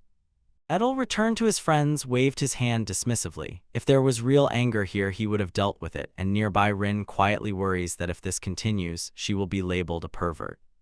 Wounded, Selina screamed in anxiety over his indifferent dismissal. He calmly asks her to calm down and listen, assuring that he has already handled the situation, putting the glove on the map. He suddenly pointed to a place on the map, changed the subject, and announced that the club is going on a 2-day, 1-night dungeon reconnaissance near the city next weekend. Seeing the opportunity, Selina suggests, since everyone is present, Edel, Alice, and her friend should also join the expedition, and assures that preparing supplies for 3 more people is quite manageable. Edel immediately says he wants to go, while Alice seems to freeze, uncertain and embarrassed, stammering as she tries to answer, and Selina silently looks at her, waiting for a response. After a moment, Alice decisively states that she will go, and police officer Selina smiles and confirms, the decision is made. Done. The plan is set for 7 o'clock in the morning on the weekend. Their next call is an ancient site known as the Ruins of the Millennium. The destination is a ruin built 1,000 years ago, which has since turned into a dungeon teeming with monsters. Although it is classified as low level, taking it is far from easy. On the day of the expedition, Selina stands before the gathered students and explains that although their club has successfully passed these ruins before, this attempt cannot be done without the right people and thorough preparation among the group. Edel listens attentively and feels the truth in her words. She touches the dungeon map and says that only 2 days have passed, so she suggests going to the middle level, but warns, the dungeon may change over time, so these surveys will have to be done from time to time. Hearing this, Edel asks in surprise if the plan really changes every time someone enters, and Selina just laughs and waves it off, saying that is an exaggeration. Near the stone entrance to the ruins, the leader announced that 23 participants would be divided into 4 teams of 5 to 6 people, and Edel thought about how much this differs from the dungeons of the demonic world. The team was quickly formed. Selina decisively said that she and Geyser, a skilled fighter from the fencing club, would be at the forefront. Alice was placed in the rear to cover against magical attacks. Rin would go on reconnaissance. Then Selina looked at Edel. His role was already decided, and he quietly observed, considering the formation. He nodded, agreeing and acknowledging that his own abilities were still an unknown thing. He took on the responsibility to support the others. A dull rumble came from the entrance as they prepared to move out. 5 students, Selena, Geyser, Alice, Edel, and Rin, stepped into the old stone corridors, and as they advanced in the darkness, Selena noticed that monsters might soon appear here. Soon she turned to their scout and quietly asked Rin if she felt the presence of monsters. Rin simply raised a finger to her lips, signaling silence. The shinobi stood motionless, her attention flawless. A barely perceptible circular wave of energy radiated from her, rolling through the ancient stone masonry as she carefully surveyed the nearby surroundings. She returned to the group and said that there was nothing yet, and when Edel doubted, she pointed to a branching path and explained. One creature was approaching from the right and another further down the same road. When he asked if she really felt it, she confirmed with a simple gesture. Her warning came true almost immediately. With a dull thud, a massive creature with the head of a bull, a minotaur, burst into the corridor, letting out a guttural roar. Comrade, when the beast appeared, Selena looked at Rin, stunned that she had sensed its approach from afar. Rin simply confirmed that the minotaur indeed had a stone. They arrived. Before they could make a plan, Geyser stepped forward to meet the monster and shouted decisively that this was no time for talk, it was time to kill the beast. Feast. Then he charged into the attack, boasting that he alone was quite enough force against this enemy. His blade cut through the minotaur's jaw, and the creature roared in pain and surprise. Price. The warrior intensified the pressure, knocked the monster's hand away, and delivered another fierce blow to the head, causing the beast to stagger and retreat. While Geyser was busy, Rin with her sharp sight noticed something else and urgently shouted to Selena and Edel, warning about a trap on the wall that she had discovered. Selena appreciated her impressive perspicacity. Sensation. She looked closer and its presence was confirmed. It was a mechanism that had not been noticed in any previous inspection, and she wonders if it was just installed. Her find made Selena warn Edel to step back. They did not know what the trap did. Rin thought that noticing a device missed even by experts was, damn it, impressive. Defeat, but he completely ignored the warning. To the great horror of his comrades, Edel calmly approached the wall and pressed his hand directly to the trap's trigger plate. Alice and others screamed, asking when the world he was in. He just gestured at his feet as if to say, look, and then told a strange lesson from his grandfather. Traps should be met head-on, not avoided. His strange logic left his comrades wondering what kind of grandfather that was. He did it. The trap he activated comes to life. A huge boulder detaches from the ceiling and rushes down the narrow passage straight at Alice, Rin, and Selena, who scream in fright as it approaches. Down on them, despite the immediate danger, he stands motionless, looking with a calm face. Seeing his inaction, Selena shouts at him from afar, asking if he has a death wish. She frantically points to the side corridor, begging him to hide instead. Edel extends his hand and places his palm on the surface of the rushing boulder. A look of insight appears on his face, and Alice and Selena watch in amazement. Silence. As soon as his hand touched it, the giant sphere shattered into countless fragments, and his companions, not believing their eyes, looked at the pile of debris, wondering what had just happened to the giant boulder. His comrade immediately rushed to him, asking if he was okay, almost scolding him for such recklessness, and Selena, with a face where anger mixes with confusion, demands an explanation of how he managed it, insisting that the material clearly did not look like weakling. Despite their fears, Edel turns and goes to the dark passage that opened where the boulder had just been. He orders them to wait, and his comrade, realizing it is a hidden path, shouts at him to stop. He gestures into the darkness, explains that his action was not reckless, and asks them to look. Rin gasped in amazement when she saw, and another student muttered irritably about Edel running away again. He himself, his movement shows a large wooden chest with treasures standing alone in a hidden niche, and the blonde student instantly changes disappointment to admiration, exclaiming, "This is a treasure chest," and eagerly suggests they open it, but Edel remains cautious and calmly says that it is probably a mimic. The companion looks around confusedly, asks what a mimic is, and admits that he has never been a mimic. He has heard of such. Even before you manage to get an answer, the chest lid suddenly throws back, and instead of treasure, a huge maw appears, studded with sharp, blade-like teeth. Student lets out a frightened scream, stumbling, pushes back in shock. The mimic crumbles into a cloud of wooden chips. Selena, looking at this, cannot believe her eyes, and someone nearby says that the creature stupidly flew into the wall then. While the others come to their senses from what happened, Edel mentally turns over. To them it might have seemed that he simply brushed off the monster with the back of his hand, but the strangest thing for him is that he is a transferred student, and next to him the blonde boy is sweating and still stunned from his. That was a close call. he turns to Edel, visibly disappointed, and complains that it was a pity to find the hidden passage only for it to be a failure. Edel calmly corrects him and explains that in fact it is more of a mechanism to make them believe in failure. The student, confused, asks again what he means. What he meant by that, with a sly smile the others just say, "It is. Here is what I mean." Suddenly Edel pushes the blonde student forward. The rest of the company cries out in alarm, asking not to push so suddenly, and the student shouts that he is about to crash into the just appeared stone wall. Instead of a collision, both the student and Alice, who was right behind him, passed through it as if it were an illusion, and they fell to the floor in a new corridor, exclaiming from rough. The student looked around in surprise and saw Edel on the other side of the now seemingly solid wall. Edel smiled, confirming that it was a trick, and intrigued, the student said he wanted to try again. He pushes the stone with all his might, but the stone remains solidly hard and he groans from the effort. Suddenly he, as if struck, realizes that it is impossible. There is no turning back. The whole group stands in a huge dark cave. The blonde student shouts in despair, and Edel Komi explains to the stunned Selina that the wall leads only one way, confirming their horror. There is no retreat. The hand in the glove rests on the rough stone wall of the cave. The way back is sealed, and it dawned on them there is nowhere left to return. Standing on the ledge, Edel peers into the cave and asks in a confused voice how he can regroup with the others. Selina stands nearby, and she catches his gaze. She calmly says that this trap was probably set by the demon world, and Edel jumps back in shock, asking if he heard correctly. He insists that she just said demon world and is embarrassed by her calmness, while she simply asks if she really hadn't mentioned it before. She continues to analyze and concludes, this passage is probably a short path to the lowest level of the dungeon. The only exit is to defeat the boss there and return to the surface through an automatic portal. Suddenly her attention focuses on the practical. She asks Edel where their luggage is, and he points with his hand to a swirling dark vortex that appeared nearby and explains that it is inside. In a moment, Edel was again next to Alice and Rin. Alice looked at him in disbelief and, unable to hold back, asked where he had just appeared from. He said he was in the subspace. To which she exclaimed, impressed, that it was magic of an incredibly high level, while Rin, always pragmatic, coldly remarked that with such a group the way forward would be difficult. Selina gloomily added that the food would only last 2 days.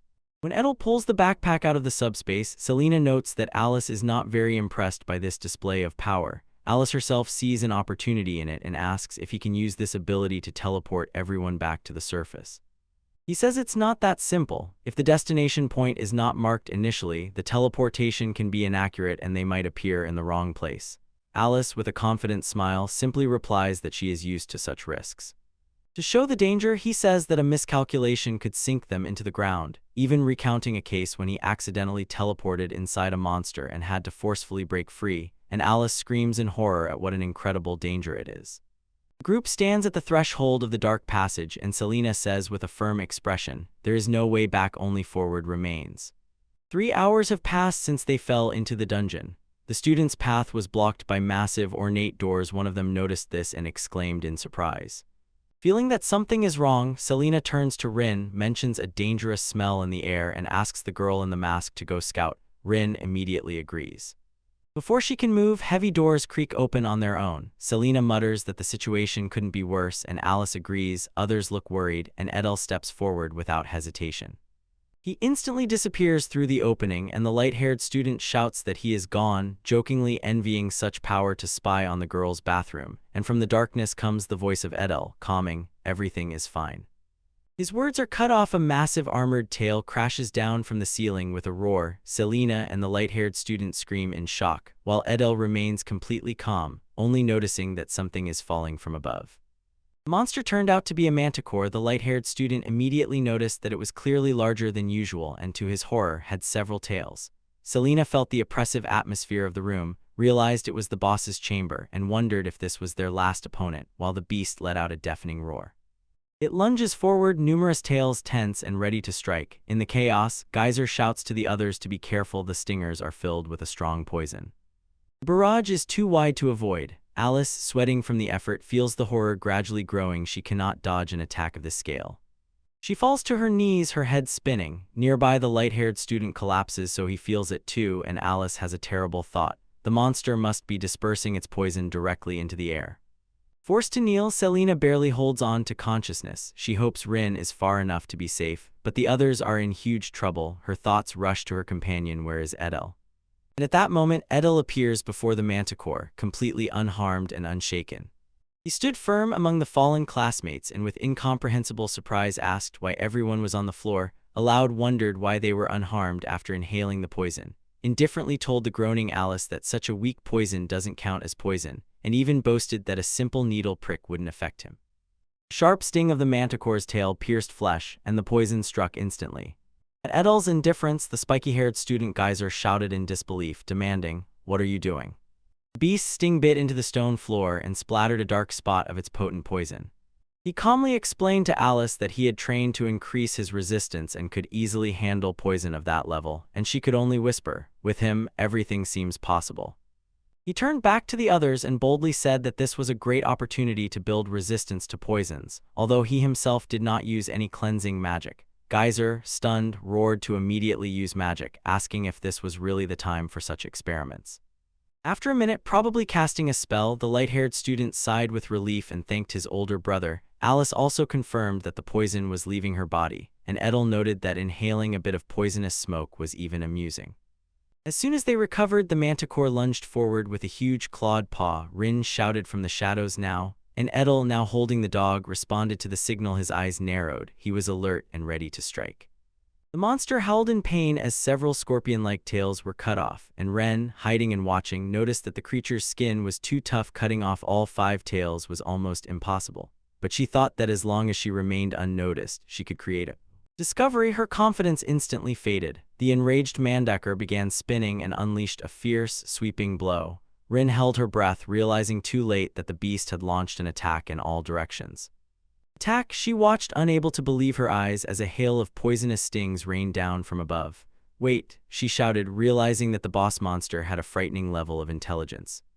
Her disbelief instantly turned to surprise when she saw him with a bundle of stings in his hands. She couldn't believe it and asked if he really caught them all with his bare hands, and Edel, completely calm, turned to her and simply asked if she was okay. He sharply turned to the enraged manticore. The beast growled as if declaring that it was now his turn to attack and let out a deep roar. In response, Edel lunged forward and grabbed several scorpion-like manticore tails before they could strike. He pulled with incredible strength, tearing one of the tails right from the manticore's body. The monster let out a piercing scream of pain, and Rin from the side, stammering, said that he tore it off with sheer strength alone, while Edel calmly noted that this was already the second one he had dealt with. Without hesitation, he grabs another limb of the monster and, revealing wild strength again, tears it from the manticore.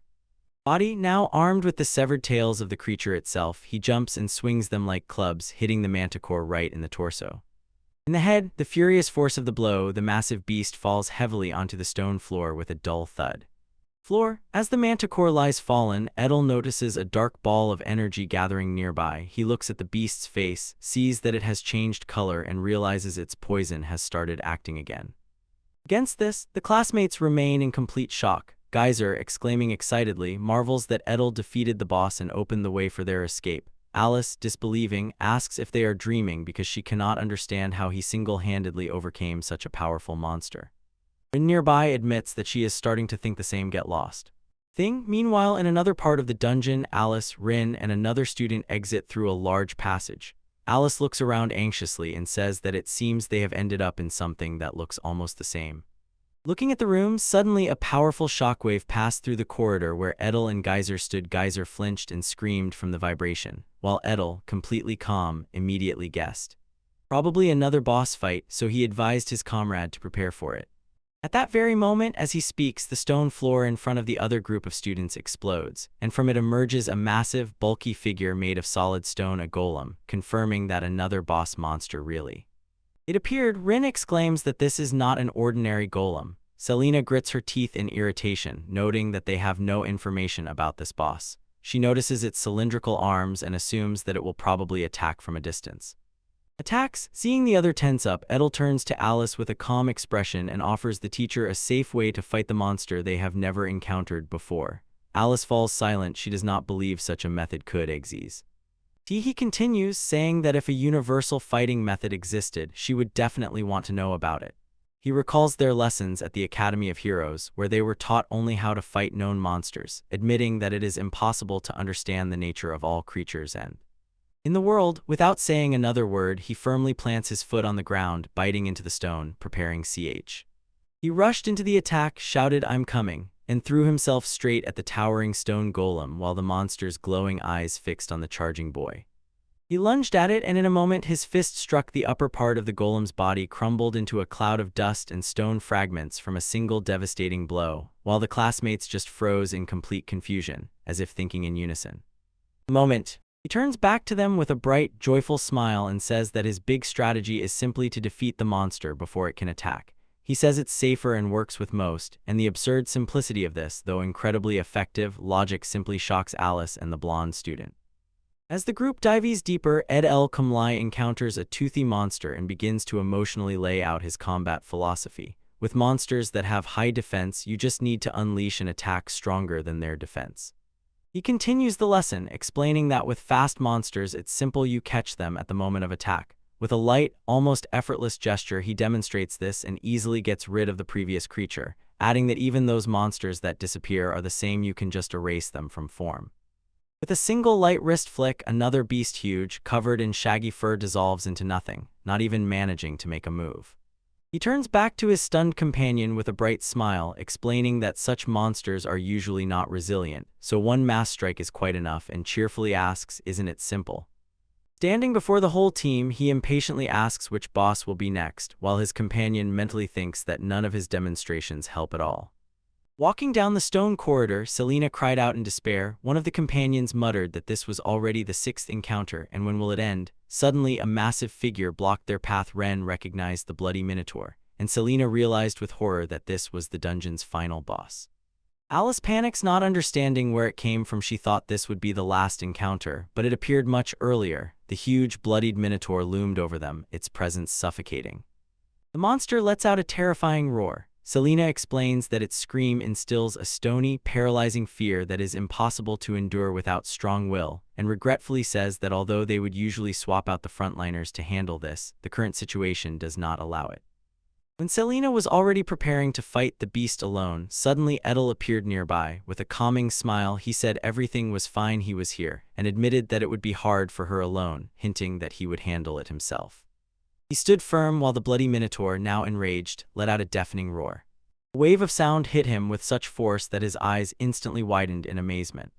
When Rin screamed in fright, Edel only muttered to himself and extended one hand forward, as if preparing for a very simple task. His hand did not block or parry, but simply grabbed the horn of the charging monster, instantly stopping its colossal charge. He glanced back at his stunned comrades, asking with barely concealed disappointment if that was all the creature was capable of. Selena was too stunned to utter a word. The shock in her instantly turned to panic. When she recognized the Minotaur's dull rumble, Selena shouted that it was bad. It was the harbinger of its terrible battle cry. The monster unleashed a roar right in Edel's face. Selena shouted that if he got the blast point blank, he would be paralyzed and at the mercy of the beast, but Edel only thought about how loud it was. From the side, Ren and Selena simply froze in shock. The roar had no effect on him at all, and Edel remained completely calm. Even the Minotaur fell silent, its jaw dropped in confusion. Its most powerful ability had produced no result. Seizing the moment, Edel squeezed the horn harder and with one hand easily lifted the colossal creature into the air. He delivers the final blow, his voice calm, and the huge monster finally falls. As the Minotaur's body disintegrates into particles of light, Alice and Rin look on in absolute disbelief. Alice whispered that the boss, which usually requires dozens of people, was defeated so easily that she wasn't even sure if it was real.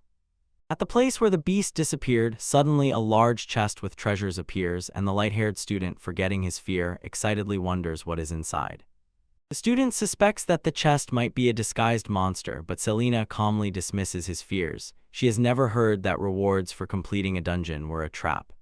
They found themselves in a trap, but Alice still remains cautious. This dungeon feels noticeably different from those they know, and she recalls how once opening a boss's chest triggered a trap, a floor collapse that surprised the light-haired student. Ignoring their argument, Edel himself opens the chest and pulls out a small white glowing cube. The light-haired student instantly recognizes it and, amazed, exclaims, "This is an item box, a jackpot, and without a doubt the most valuable item they have ever obtained." Selena agrees, saying that the item box will be a huge help in their future dungeon expeditions, while Rin looks with a mixed expression and quietly mutters that she disagrees. Agreement. Edel addresses the group and says, usually rewards belong to the club, but this is a different case. The victory was entirely his, so the item box should go to him. Rin yields and agrees that his logic is sad. Sound. He still offers them the item box, and Selena and Rin, puzzled by his generosity, ask why he gives it away so easily, without any hesitation. He explained to his classmate that he can keep things in his personal subspace, but its capacity is not unlimited. The student, still considering the offer, asked how big it was. In response, Edel casually said that his subspace is so large that it can fit an entire royal capital. The student was speechless as Edel solemnly handed over that small cabin.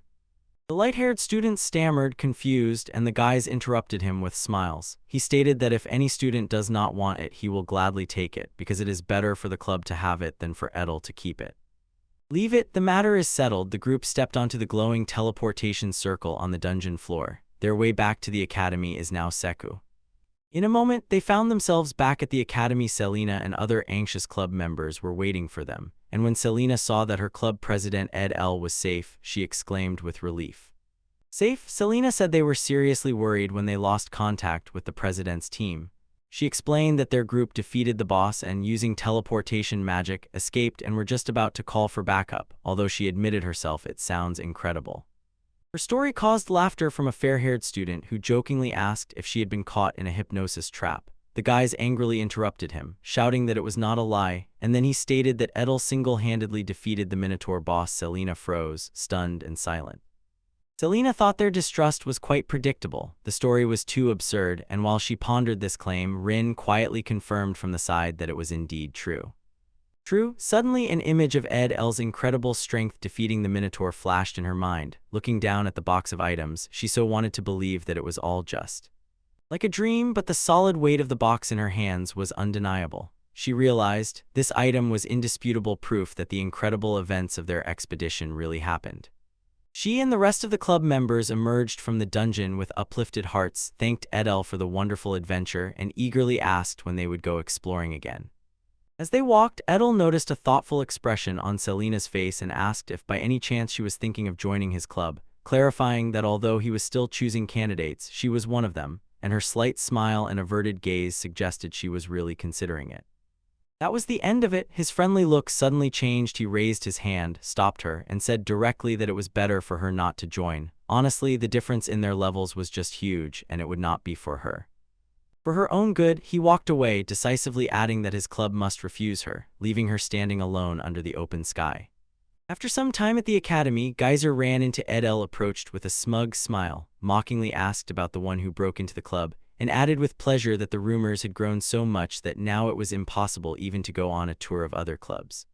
The result, a complete halt. He and Edel were on their knees in despair, like those guys crying after being pushed away from every door, and he explained that although he did not understand the details, it was a huge problem. So many members had completely lost spirit that their club could no longer function. Hearing this, Edel was completely confused. Was Geyser talking about him?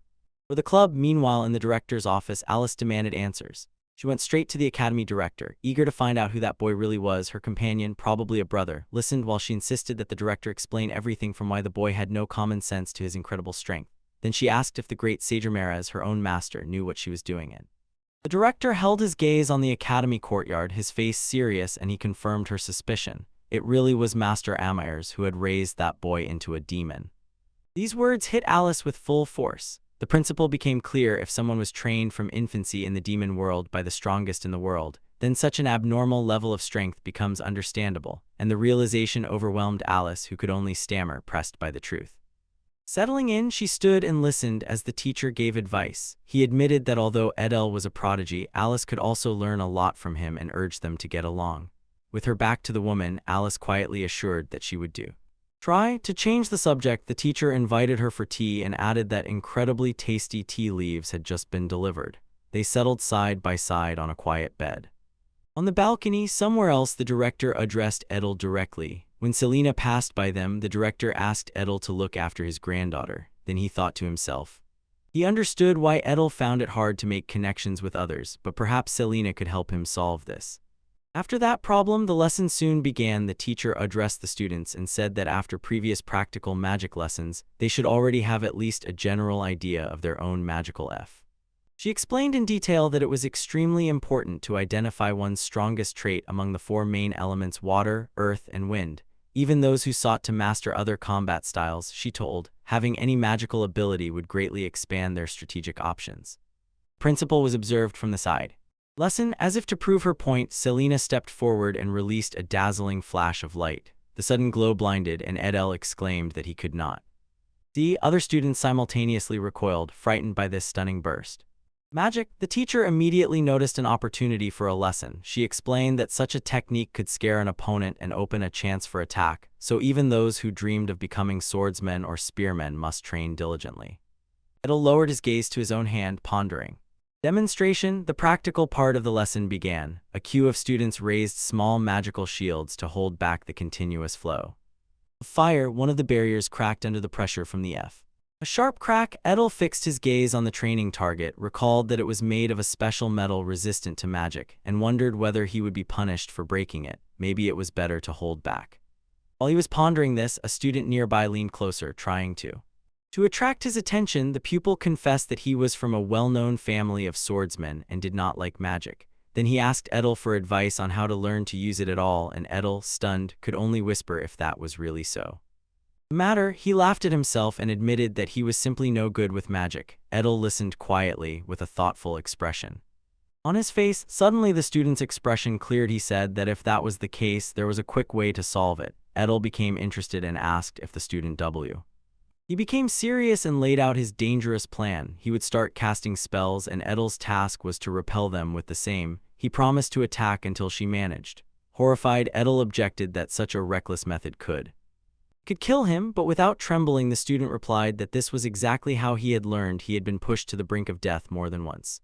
He sincerely believed that true potential awakens only when pushed to the extreme. Life or death. A deadly situation. Before he could explain further, a sharp scream tore through the air and made him flinch. He looked to the side, muttering to himself that it probably wouldn't hurt to consult with his brother. A mistake. His gaze fell on Alice. He called her by name and asked if she was all right. With a note of irritation, she sharply replied that she was fine, and then a flash of fire magic suddenly veered off its path. Its trajectory changed her into the air. The wandering spell was effortlessly deflected aside by Alice. When the flames dispersed without harm, she calmly noted that there was nothing dangerous. Her control. Absolutely. She turns to the two observers, a confident smile playing on her lips. The young woman with the cloak on a chain and the blonde student freeze for a moment at her spectacle. I wondered who it could be. Alice, making a theatrical gesture, announces, but it is nothing else. The girl in the chain cloak, Selena, immediately rushes at Alice with a contemptuous look, calls her a worthless granddaughter, and mocks that she doesn't even know how to properly direct a spell. In the distance, Edel watches as the tension rises, completely puzzled, and Alice, only barely, with a knowing smile, responds, completely unmoved by the harsh words. In the academy corridor, the blonde student looks anxiously at the girl with luxuriously curled hair. Diana sharply dismisses his concerns, shouting that she just stumbled because he bumped into her, and because of that her spell was disrupted. Diana directs her sharp gaze at Alice, and she responds with a hostile look. With a sneer, Diana challenges her, says she can do much better, and demands that Alice watch closely. Her face becomes cunning. Covering her mouth, she says mockingly that the funny thing here is not just the ability to control, but the unrestrained power of the fire spheres that someone like Edel can create. The shout, she creates her own fireball. The blazing projectile rushes toward the group, but Tina swiftly throws herself forward and skillfully deflects the fireball with the flat part of her large weapon. It disperses and safely extinguishes on the ground. In response to the deflection, a small self-confident smile appears on Diana's lips, and Alice freezes, eyes wide open in disbelief. Alice, completely embarrassed, asks what that was, mumbling that Diana can't even properly cast such a simple spell. In response, Diana only laughs loudly and mockingly. Her laughter suddenly stops, her face instantly hardens with contempt. She leans closer to Alice and with poison in her voice asks what people will think of such an inept granddaughter, since her grandmother was called a heroine. Clenching her fists, Alice sharply replies that her grandmother has nothing to do with their conflict. Diana pays no attention to this, raises her finger, a spark of magic flares on it, and she declares that she will now show real magic. She sharply thrust her finger forward and loudly said, "This is how you use it." Her spell exploded and a powerful wave hit the training dummy. 5 years ago, on the training field of the academy, younger, depressed Alice asked Diana how she managed to enroll, and Diana, with a confident smile, explained that great hopes were placed on her because of her hidden magical power, which could not be said about Alice.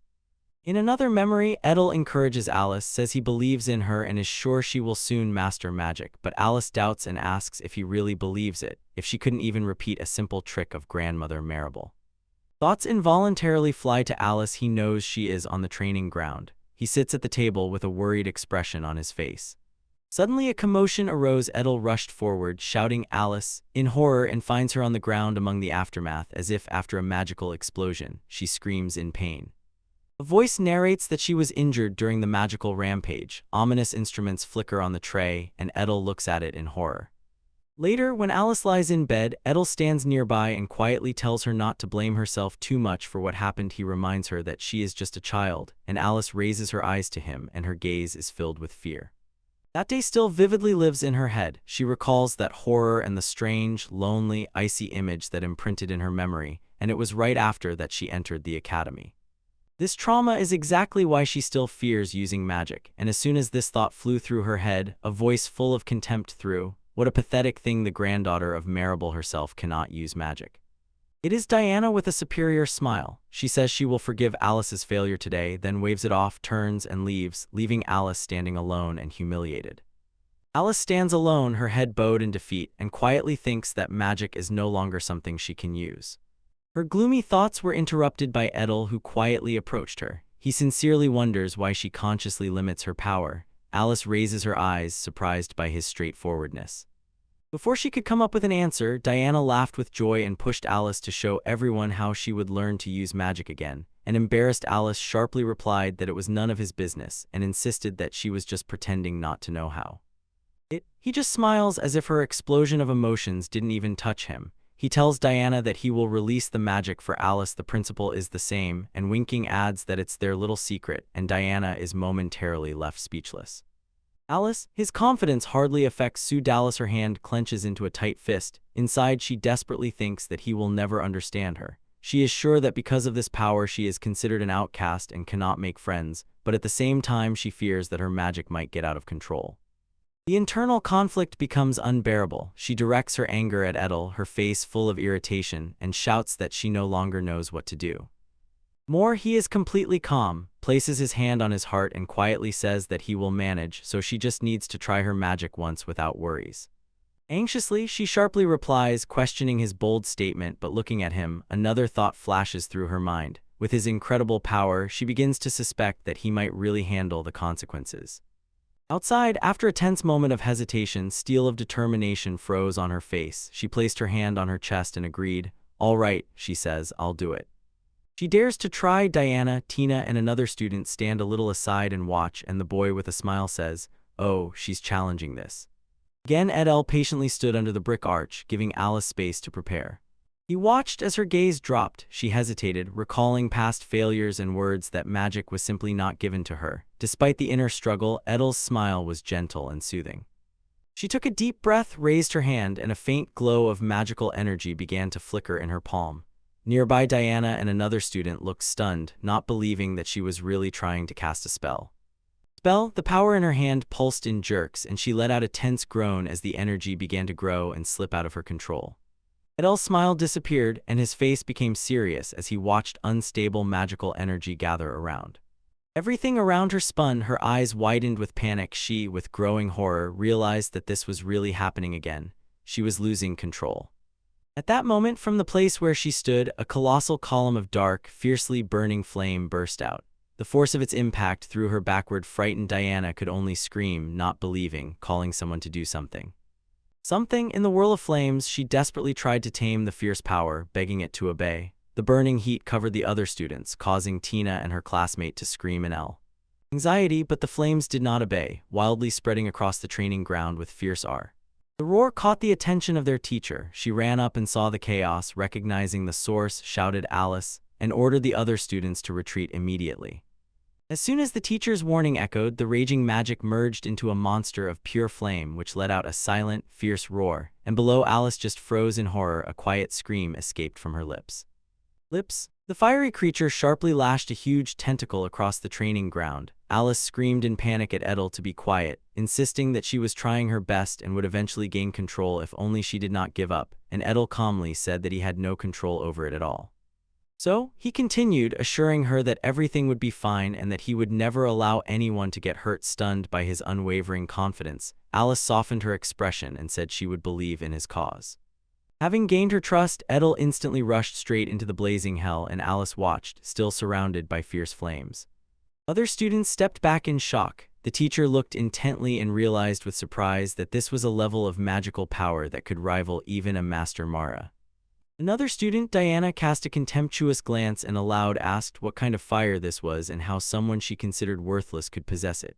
When Alice let out a frightened squeak, Diana wondered what would happen if such power could be conned. Controlling herself, Diana snorted, and Edel made his move, easily jumping over the fiery beast's head and landing next to Alice. Diana shouted at him in disbelief, demanding to know who he was. Here he is, he lands next to Alice, but she is lost in her own struggle. She reaches out a desperate hand. Her face shows irritated despair. She asks herself what she must do to finally make the flame obey. Her faltered strength begins to fail. Alice feels her magical energy rapidly depleting, and Edel, noticing this struggle, smiles reassuringly, saying that if she just continues, she will eventually learn to control it, but she laments that her power is almost disappeared. Suddenly he places his hand on her shoulder and stops her. Embarrassed, Alice asks why he is stopping her. He simply says that her magic has almost disappeared. Unnoticed by her, his own legs tremble from tension. He calmly tells Alice that he has just replenished her magical energy. She looks unbelieving, feeling how her power completely are restored. She only whispered confusedly, "What?" And he explained that he holds an incredible amount of magic in reserve, dozens of times more than usual, and declared that her training is far from over, and this news completely stunned Alice. Stunned, casually waving his hand, he suggests starting a special training regimen morning, afternoon, and night. He notes that their lesson seems to have ended. The bell rang at background. His carefreeness instantly shatters when Diana decisively approaches him, her face close to his, and she fiercely accuses him of being completely reckless and absurd. She continues to scold him, her voice sharp with indignation, stating that his previous promise to accustom Alice to magical fatigue so that she would no longer feel it was completely unambiguous. Acceptable. While Diana is boiling with rage, Alice timidly takes a step forward, trying to attract his attention. She begins to speak but hesitates, choosing the right words. Her cheeks are burning, she is struggling to express her feelings, and her voice is almost a whisper as she tries to explain. She is alone, overwhelmed with emotions. Tears of relief stream down her face. Wiping them with her fist, she barely utters a sincere F. Her gratitude breaks through his thoughts. He turns to her with a gentle smile and soothingly tells her this. Thanks to her, he feels a little more with a clear mind. His kind words resonated within her. She lowers her gaze, thinking about the heavy burden of worries she carried just moments ago. Diana, angry about Edel's earlier proposal, lashes out at him directly, shouting that he completely lacks tact and asking why he made Alice cry. Edel, stunned, can only guess what she means and realizes that perhaps he and Diana will never be so that they could get along with each other. When they leave and the quarrel is still ongoing, Director Marable watches them go and thinks that probably they will continue to quarrel even after school until her attention is distracted by the assistant calling. She is called. The assistant says that the third prince, Senior, has arrived and is waiting in the reception. Marable presses her lips, knows this visit means trouble, mutters that he has returned again. She orders the assistant to take him to the Ray. In the reception room, when she enters, she is greeted by a guest, Senior, the third prince of the kingdom of Rada. With a slight smile, he asks if she feels well, and Marable, crossing her arms, replies dryly that she is the same. As can be seen, he continues, saying that although it may be unpleasant for her, he would rather she live a long life. Marable's gaze narrows, understands that his kindness is only a prelude to his true intentions.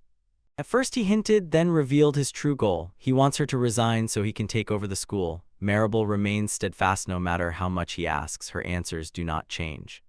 It does not change. The school's policy now is equality. As two students say, here they treat both noble and common alike, a policy born because the director herself, Marable, comes from A simple family of commoners. The seigneur disregarded this worldview and categorically stated that he was not going to change its course and that he would not be Do not be deceived by them. Marable refutes his feigned indifference, reminding that in his student years he seemed a kind, friendly person to everyone, but in reality he only communicated with his noble friends and carefully avoided.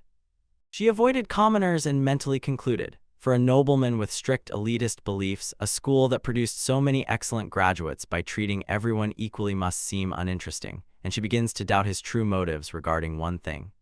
To seize power, he listened wearily while Prince Senir feigned concern, complaining that his former teacher no longer believed in him. The prince's voice seeped with false sorrow, a clear attempt at manipulation which he could not move. The old man, the door clicked and the director's face froze. He was really almost 80, but he hadn't even thought about retirement. His determination was unwavering. Elsewhere, Alice gathered her courage and honestly admitted to herself she did not want to resort to such measures at all, but now she felt there was no other way, and when she considered carrying out the plan, the cold approval of Prince Senir only reinforced this feeling. It seemed the insidious conspiracy had already begun to act. In her room at the Academy of Heroes, Alice collapses onto the bed, completely exhausted, and sighs deeply from fatigue. She loudly complains to Edel, who stands nearby, lamenting that she has no time to rest, and he forces her to train every morning and even before bed, not giving her peace. Despite the fatigue, she looks at her hand for a long time. A doubt flashes across her face. Do all these trainings really improve her control over magic?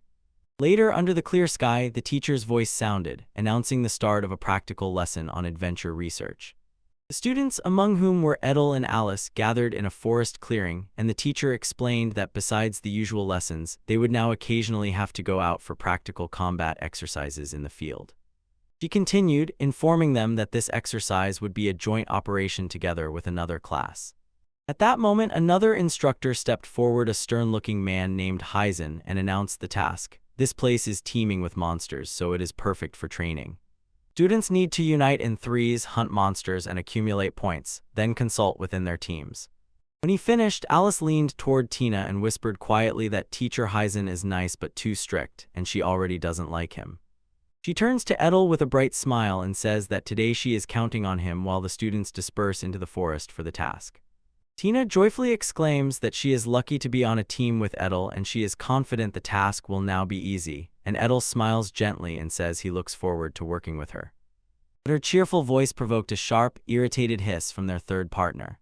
The student turned to Edel and coldly cut off, "Don't speak to me so familiarly." The reserved student crossed his arms, and Alice quietly whispered to Edel that this was Gry, the eldest son of the Viscount, and his arrogance was quite typical of the nobility. Standing at a distance, Dionysius tells Selena that probably other teams are also struggling because of their aristocrats. Somewhere nearby the same thing, Geyser loudly complains that he was put on a team with a commoner. Edel heard this and asks Teacher Geyser if he can do something, but the mentor says he does not interfere in team assignments without grounds. He only laughs to himself, thinking that this unpleasant environment must be endured a little longer. His thought was suddenly interrupted by a hoarse roar. A small monster with a stick jumped out from the bushes. In an instant, Tina slipped past Edel, the sword already in hand, and triumphantly shouted that she brought 1 point to the team, but Edel's expression instantly became anxious and he shouted a warning. Trans. Tina froze, her triumphant smile disappeared as a huge tree monster roared deafeningly behind her. With growing horror, she realized that its camouflage was perfect. She had not felt its presence at all. In the heat of the ambush, Edel's attention was momentarily distracted by his other teammate, Gry, who stood aside with crossed arms and did not even take a step to help, and a quiet surprise froze on Edel's face because of this inaction. Meanwhile, Tina is breathing heavily, sword at the ready. She stands before a massive camouflaged Trant who caught her by surprise. As soon as the threat was eliminated, grateful Tina asks Ed Elfer for help, saying it would be good practice, and he calmly explains that he recognized the Trant by its magical signature but admits that being able to do so is rare. Alice loudly expresses her disappointment, saying that Gry does not cooperate at all. When he walks away from him, Gry sharply replies that he heard that Teacher Heisen is the same allegedly. He also looks down on Comet Earth.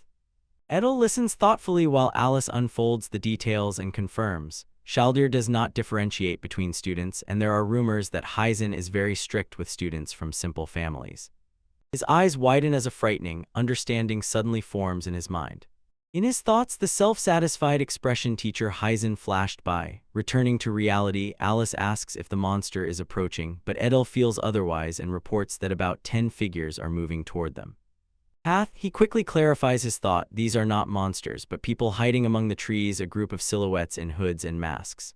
Alice froze, stunned. How could he know this from such a distance? Already breaking into a run, Edel explained that his reconnaissance gift is so powerful that he senses presences up to 100 kilometers away.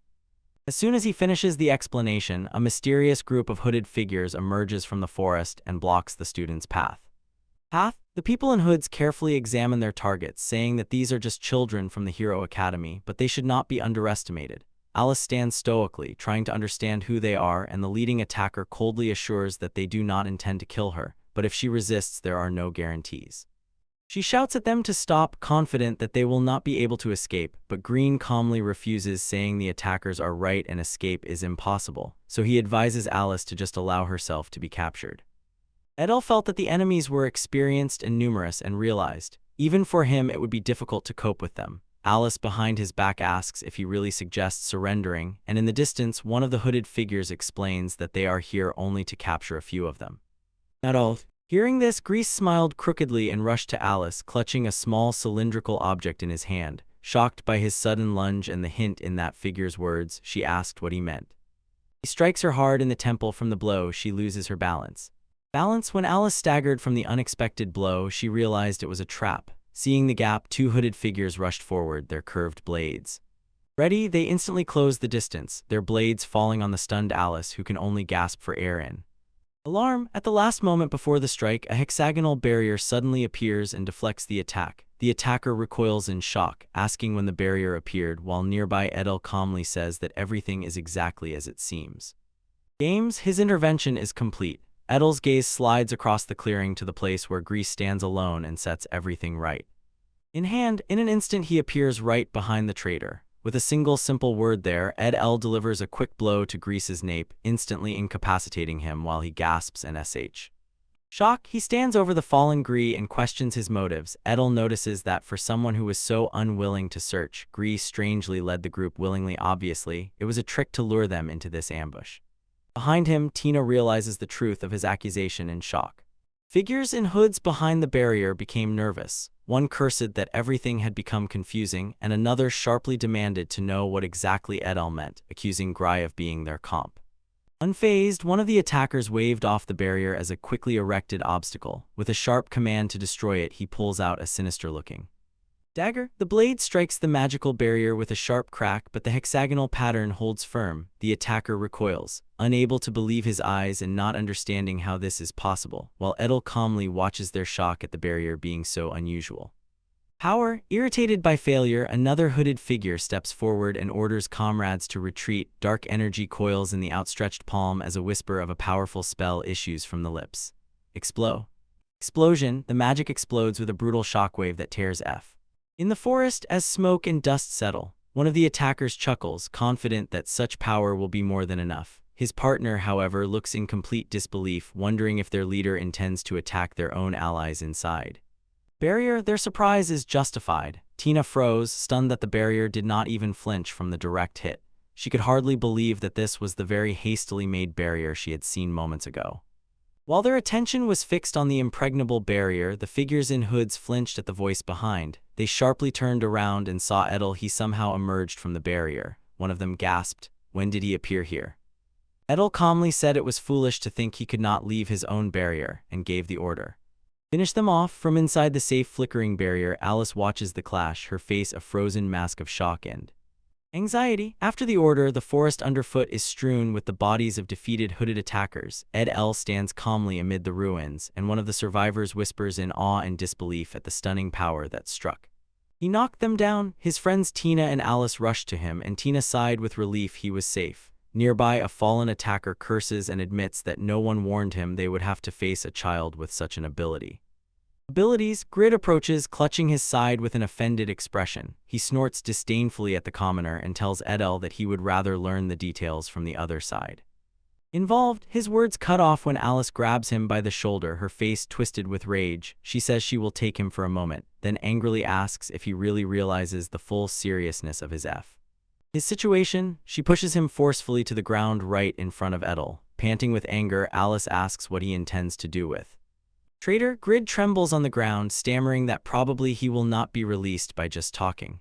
Edel looks down with a quiet, calm smile and confirms that he would really like to take a good look. His eerie calm makes Alice realize dealing with him alone is very difficult. Then Edel casually advises Gry that it would be better not to watch what will happen. Further, Gry, gripped by panic, shouts for them to stop, threatening revenge from his family, and Edel calmly considers whether, after extracting information from him, he should simply make it so that Gry can never speak again, and this thought throws Gry into a fit of pure. Her horror, the scene unfolds, a drop of sweat rolls down Alice's face. She gathers determination, believing that with her current level of power she can handle whatever comes. Next, suddenly a new squad in hoods emerges from the shadows of the forest, beside them a monstrous shadowy hand with claws. One of the newcomers looks at the students and makes demands.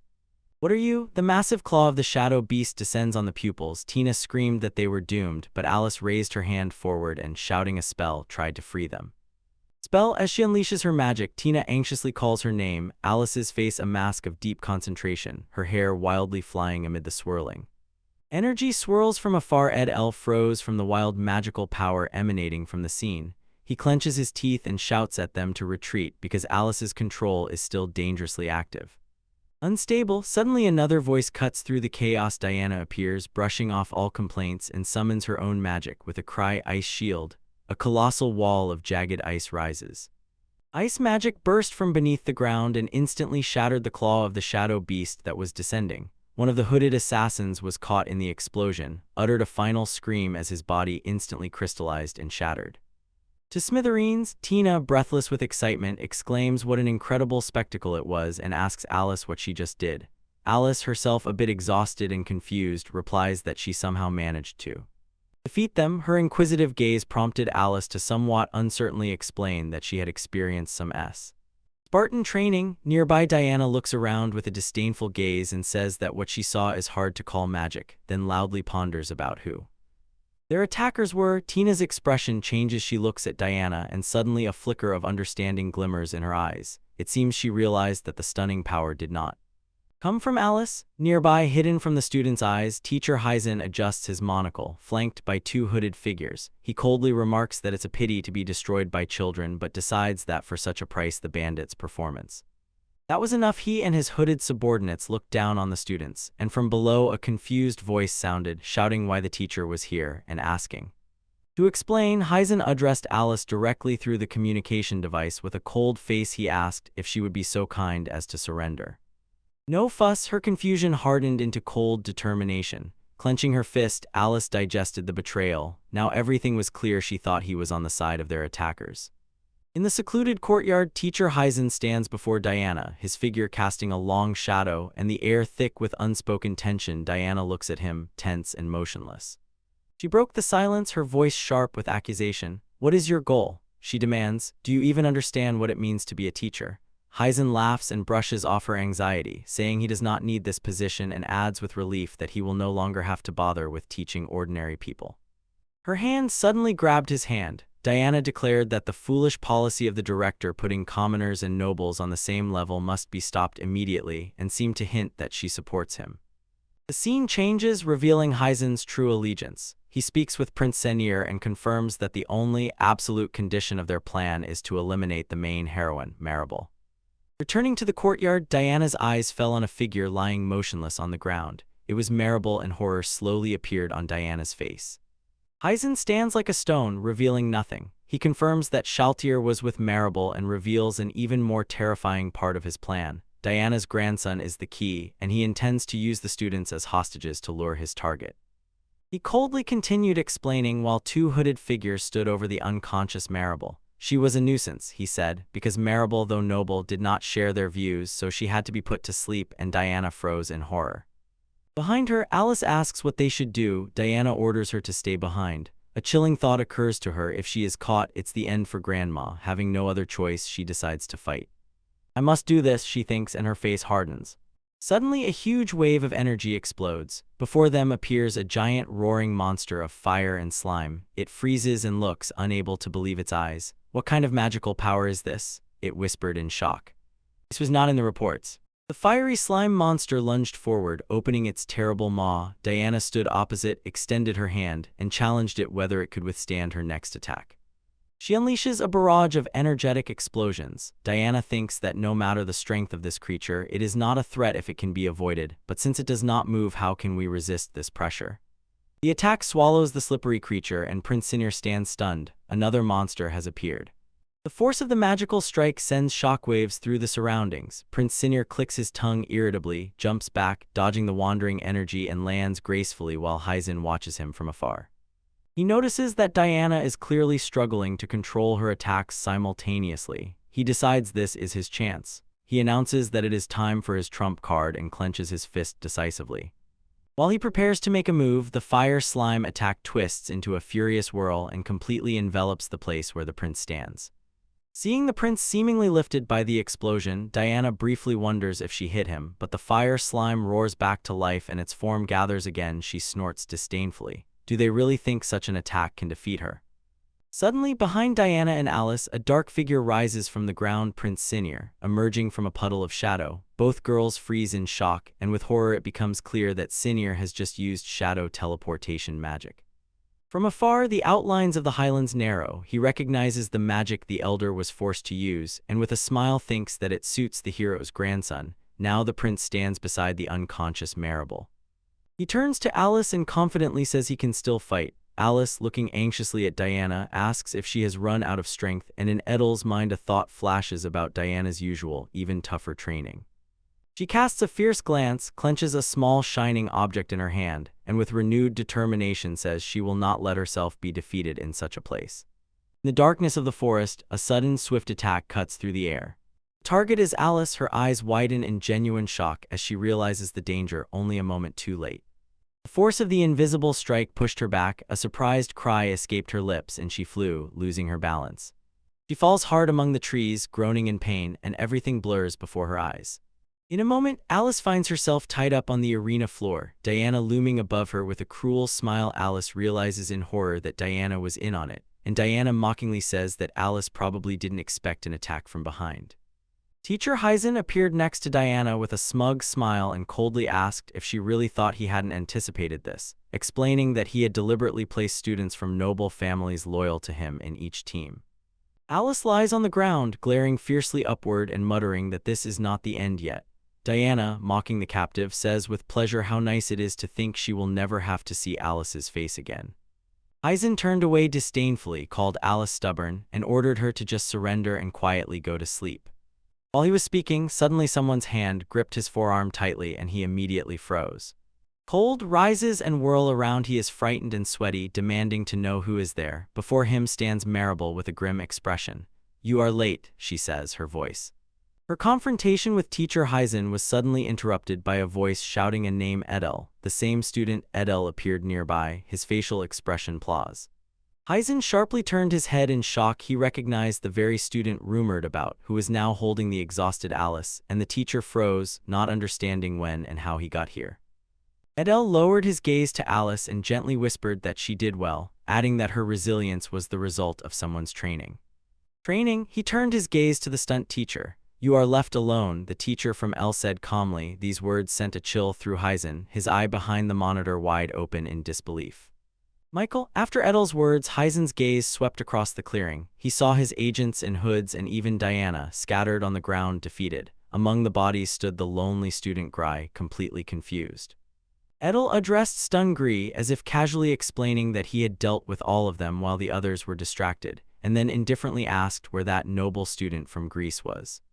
Team, as he spoke, Edel pointed to the swirling vortex of darkness, and Gry, trembling, looked at the portal and asked if Edel meant him.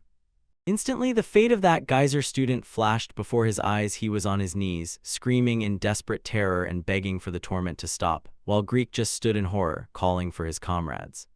The comrade's name, returning to the present, Greed demanded to know what Edel had done. Hyzen, now pale and covered in sweat, looked at Edel as the terrible realization began to dawn on him. The teacher realized with horror that Edel had completely broken Geyser's spirit. Edel simply replied coldly and indifferently, "I just taught him a little lesson." A little he turns his attention back to the trembling Gry and calmly assures him that everything is All right, Heisen looks distrustfully, clutching his chest and whispering to himself that they still have other hostages hidden somewhere. Edel throws him an icy smile and says that people like him are better broken first and then healed because that way they become perfectly obedient. Result, his smile evaporated somewhere, replaced by a cold, pragmatic expression. He announced that he had already secured everyone, leaving no room for. Without a doubt, elsewhere Diana stands guard over the fallen hooded figures. It turns out they were all found and subdued thanks to information extracted from Gree. Diana says that Tina is now treating other students and silently warns against any further tricks. The full weight of the situation falls on Heisen. His monocle seems to darken, and realizing the complete collapse of his plan, he quietly whispers one word.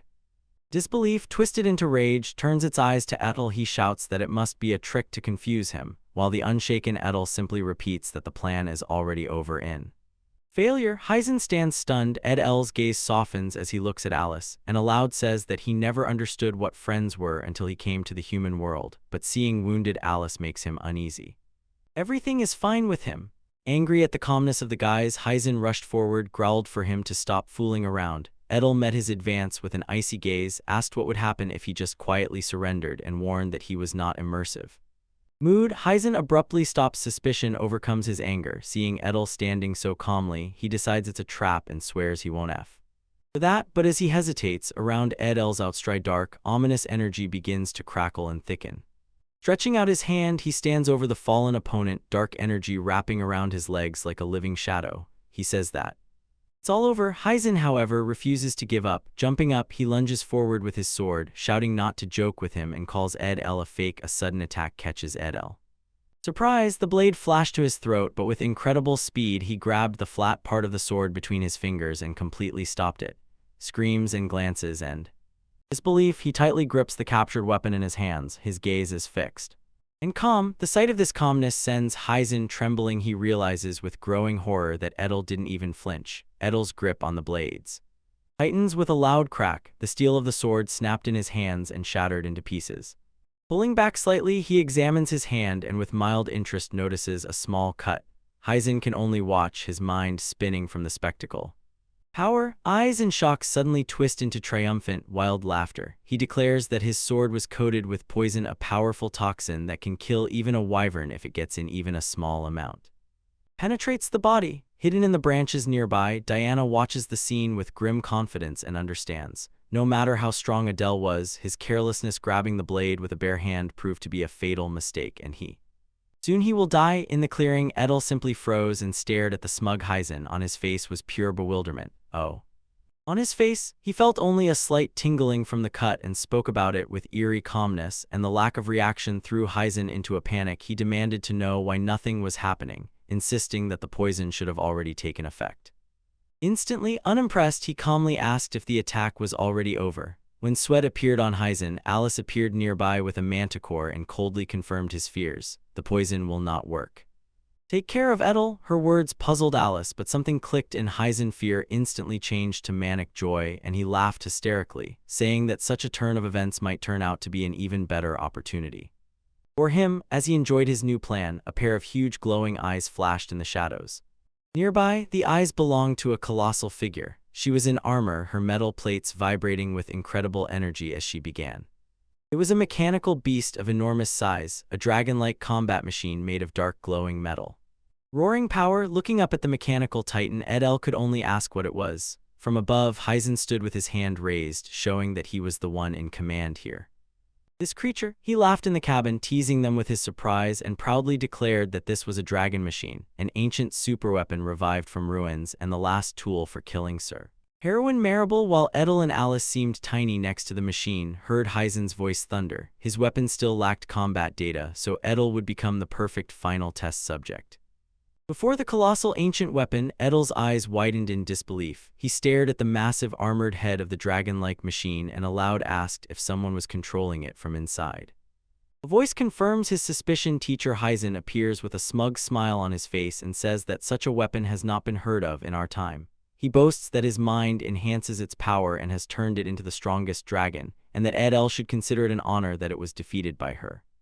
Watching from afar, Diana freezes speechless at the incredible force bursting from the machine. Heisen's voice roars and commands the targets to die with honor, while the head of the dragon machine lunges forward with a devastating strike. The mechanical giant looms over Edel, its voice thundering the order to move forward, but Edel stands motionless, a small, stubborn figure before the overwhelming power of the ancient weapon. The strike crashes into the ground and completely misses. Heisen shouts in disbelief. How did Edel manage to dodge? The dragon is already preparing a new attack, and Edel calmly thinks that dragons from the demon world were a bit stronger, but suddenly realizes the real problem. His strikes do not affect the incredibly strong armor of the machine at all. The machine does not calm down and mockingly insists that he will never win. Heisen begins to doubt himself from the command post, and on the ground, a worried Alice asks if what the machine says is really true. With a sudden blurred jerk, Edel jumps, skillfully lands on the massive leg of the dragon, and pauses for a moment to orient himself on the huge metal surface. Wasting no time, he casually delivers a quick punch directly into the joint of the machine's leg armor. The strike breaks the connection in the cockpit. Heisen's face tightens into a mask of pure shock, the monocle nearly pops out of his eye, and he looks at the damaged report in complete disbelief. He is thrown backward, stunned by the force of the blow that pierced the cockpit. Watching from afar, he cannot believe it, while Edel sees that the machine's armor is truly formidable, but his attack clearly worked.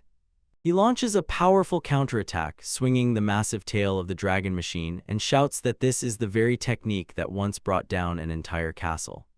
The bladed tail lashes the air, but Edel manages to raise his hands and block the devastating strike. He is completely stunned. He parried the blow. Heisen, in fury, shouts that if his usual attacks do not work, he will unleash his trump card, while Edel meanwhile cannot believe that this massive machine moves so fast. At his command, a large compartment on the dragon machine opens with a rumble, revealing a launcher for long-range missiles. With a deafening roar, the rocket broke free, rushing straight at Edel, who is closely watching its approach. He instantly turns and flees, but the rocket changes course in the air and relentlessly pursues him across the entire landscape. From the cabin, Heisen laughs maniacally, boasting that the rocket has an auto-tracking function, a weapon that once wiped an entire nation off the face of the earth. He complains about the colossal cost but justifies its use. While Edel continues to run, Alice suddenly appears nearby and asks if the projectile is chasing them, to which he confirms that it relentlessly tracks their every move. He slows his pace for a fraction of a second, his mind working frantically. He hesitates, considering whether to apply an unspoken strategy. The rocket relentlessly pursues them through the impassable terrain, and beside him, Alice anxiously asks how much longer they can keep escaping from it. She peers into the targeting display, a drop of sweat slowly trickling down her temple. On the adjacent screen appears Heisen's face, a smug smile spreading across his features, and he urges them to surrender and accept the faith. Her face freezes in determination. She understands that Heisen is about to change the rocket's trajectory at the last moment to strike them. Heisen himself shows anxiety on his face as she resolutely says she will not fall for his tricks and is already leading her creature straight to his position. As they draw closer, Edel looks back at the colossal dragon machine and loudly shouts his approval. He is impressed by its tactical maneuver. He raises his eyes to the open sky, a wild smile blooms on his face, and he exclaims with excitement that they are flying. The rocket, meanwhile, does not cease its pursuit. Now it has targeted the dragon machine itself, and screams of horror burst from its cabin. He panics, begging the projectile to stay away. Path on the back of the fleeing creature, Edel tenses, preparing for the inevitable strike and explosion. Clenching his teeth with determination, he uttered one powerful command, Heavenly Steve. At that very moment, the aiming mark on Heisen's screen flickers and disappears. The target lock is lost. Broken, Edel suddenly finds himself on the huge armored wing of the dragon machine. He looks around, completely confused, and doesn't know where he is. The rocket, whose course can no longer be changed, roars straight toward the dragon machine. Heisen watches in horror. His plan completely failed, his eyes bulging even more when he sees Edel standing on the machine's wing, and realizes with horror that the boy somehow teleported right before the strike. He could only stand and watch as the rocket hits the target, engulfing the dragon machine in a catastrophic explosion. The shockwave threw Alice and her creature into the air, pushing them away from the fire. A black column of smoke rose high above the forest canopy, a grim monument to the destruction of the machine. Destruction all around. He lay on the ground, trembling with disbelief. He couldn't comprehend what had just happened and who this boy was that appeared, and cursed, realizing that the dragon mechanism, the weapon intended for the heroine Maribel, now was gone. He saw no other way out. As dusk approached, he decided to retreat temporarily, planning to hide in the shadows and in his He was already thinking about escape, but just as he was about to, a voice right behind him interrupted. It was Ed L, who coldly said that running was pointless, then asked what punishment awaited Hyzen after reporting such a catastrophic failure. Hyzen's face twisted in pure horror at the sudden appearance of the boy, while Edel just looked back, his expression unreal. The face was impossible to read, panic displaced any common sense. He turned and fled, releasing a frightened. He didn't get far before someone's hand firmly grabbed his shoulder and stopped him right in the truck. A sharp prick on the rails pierced his neck, and he screamed in pain as Edel held his F. Quickly, leaning closer, Edel calmly asked if he wanted to try the same poison he had applied to his own body. On the ground, clutching the cracked soil, Hyzen could only look up in horror. Teacher Hyzen lets out a piercing scream to the bones as the poison spreads over him. The dark liquid bursts from his back. He looks, unbelieving his eyes, while Edel calmly explains the situation. Hyzen asks how this can be, and Edel says he can simply use antidote magic to revive him again and again. And again, he presses the blade to the man's throat, ordering him to wait. Meanwhile, at the academy, Tina can't hold back and asks Alice if the newcomer really defeated the dragon machine alone, and Alice recounts what the teachers say, that it was supposedly an old weapon that just malfunctioned and self-destructed, and she agrees that it's hard to believe an ordinary person could fight with a doctor. Thus, she admits if she hadn't seen it with her own eyes, she would never have believed it. The scene shifts to the bound and broken Hyzen, who quietly mumbles apologies, while Alice's voice says that Hyzen seems like a completely different person and the students who helped him, like Diana, were. Someone was expelled, but she, however, clarifies that not everyone was involved, and a brief glance at Diana shows that she doesn't care at all. Consequences. Walking through the hall, Alice thinks it would be wise to be more cautious with the nobility of Dr. From now on, her determination hardens. She realizes that this could happen again, and to prevent it, she needs to become strong enough to at least protect herself. In the distance, she notices a familiar figure. His return is met with relief. Gary joyfully calls out "brother," and Alice exclaims. When the name L was heard, he suddenly found himself face to face with Gry and Alice. Embarrassed, Ed L stammered, and Alice, asking why Gry was here, calling him not that name. Even before he could answer, a deep groan burst forth before him, and he shouted his request, screaming to be taught. He raised his head, his face filled with pain, and he proclaimed that he understood. His own weakness was a sin. Edel, stunned, could only ask what had caused it so. Suddenly, Gry confessed that during the recent incident he was completely powerless. He felt that if he could not even handle that, then he was no longer worthy to be called Edel's brother. Inspired by his words, Elise stepped forward, pressing her hand to her chest, and a new determination sparkled in her voice. She declared that she too wanted to become strong enough to protect herself. They are connected. Ernest Gaze's gaze fell on Edel, silently waiting. He met their determination with a heavy, serious look, agreed, but warned his training was said to be harsh and questionable. Whether they could keep up. Without a second of hesitation, they both answered loudly, "Enthu." Meanwhile, in the director's office, the class teacher was fervently apologizing that she could do nothing as his class teacher, and the director listened and remarked that it seemed he had underestimated it. The strength of that boy. The director muttered that although this time it was impossible to avoid it, he was stunned that teacher Hyzen had betrayed them. He noticed that Ed L single-handedly destroyed the ancient weapon, the dragon machine, but could not believe that Hyzen had planned it. He does everything himself, clenching his fist, showing his irritation to the assistant.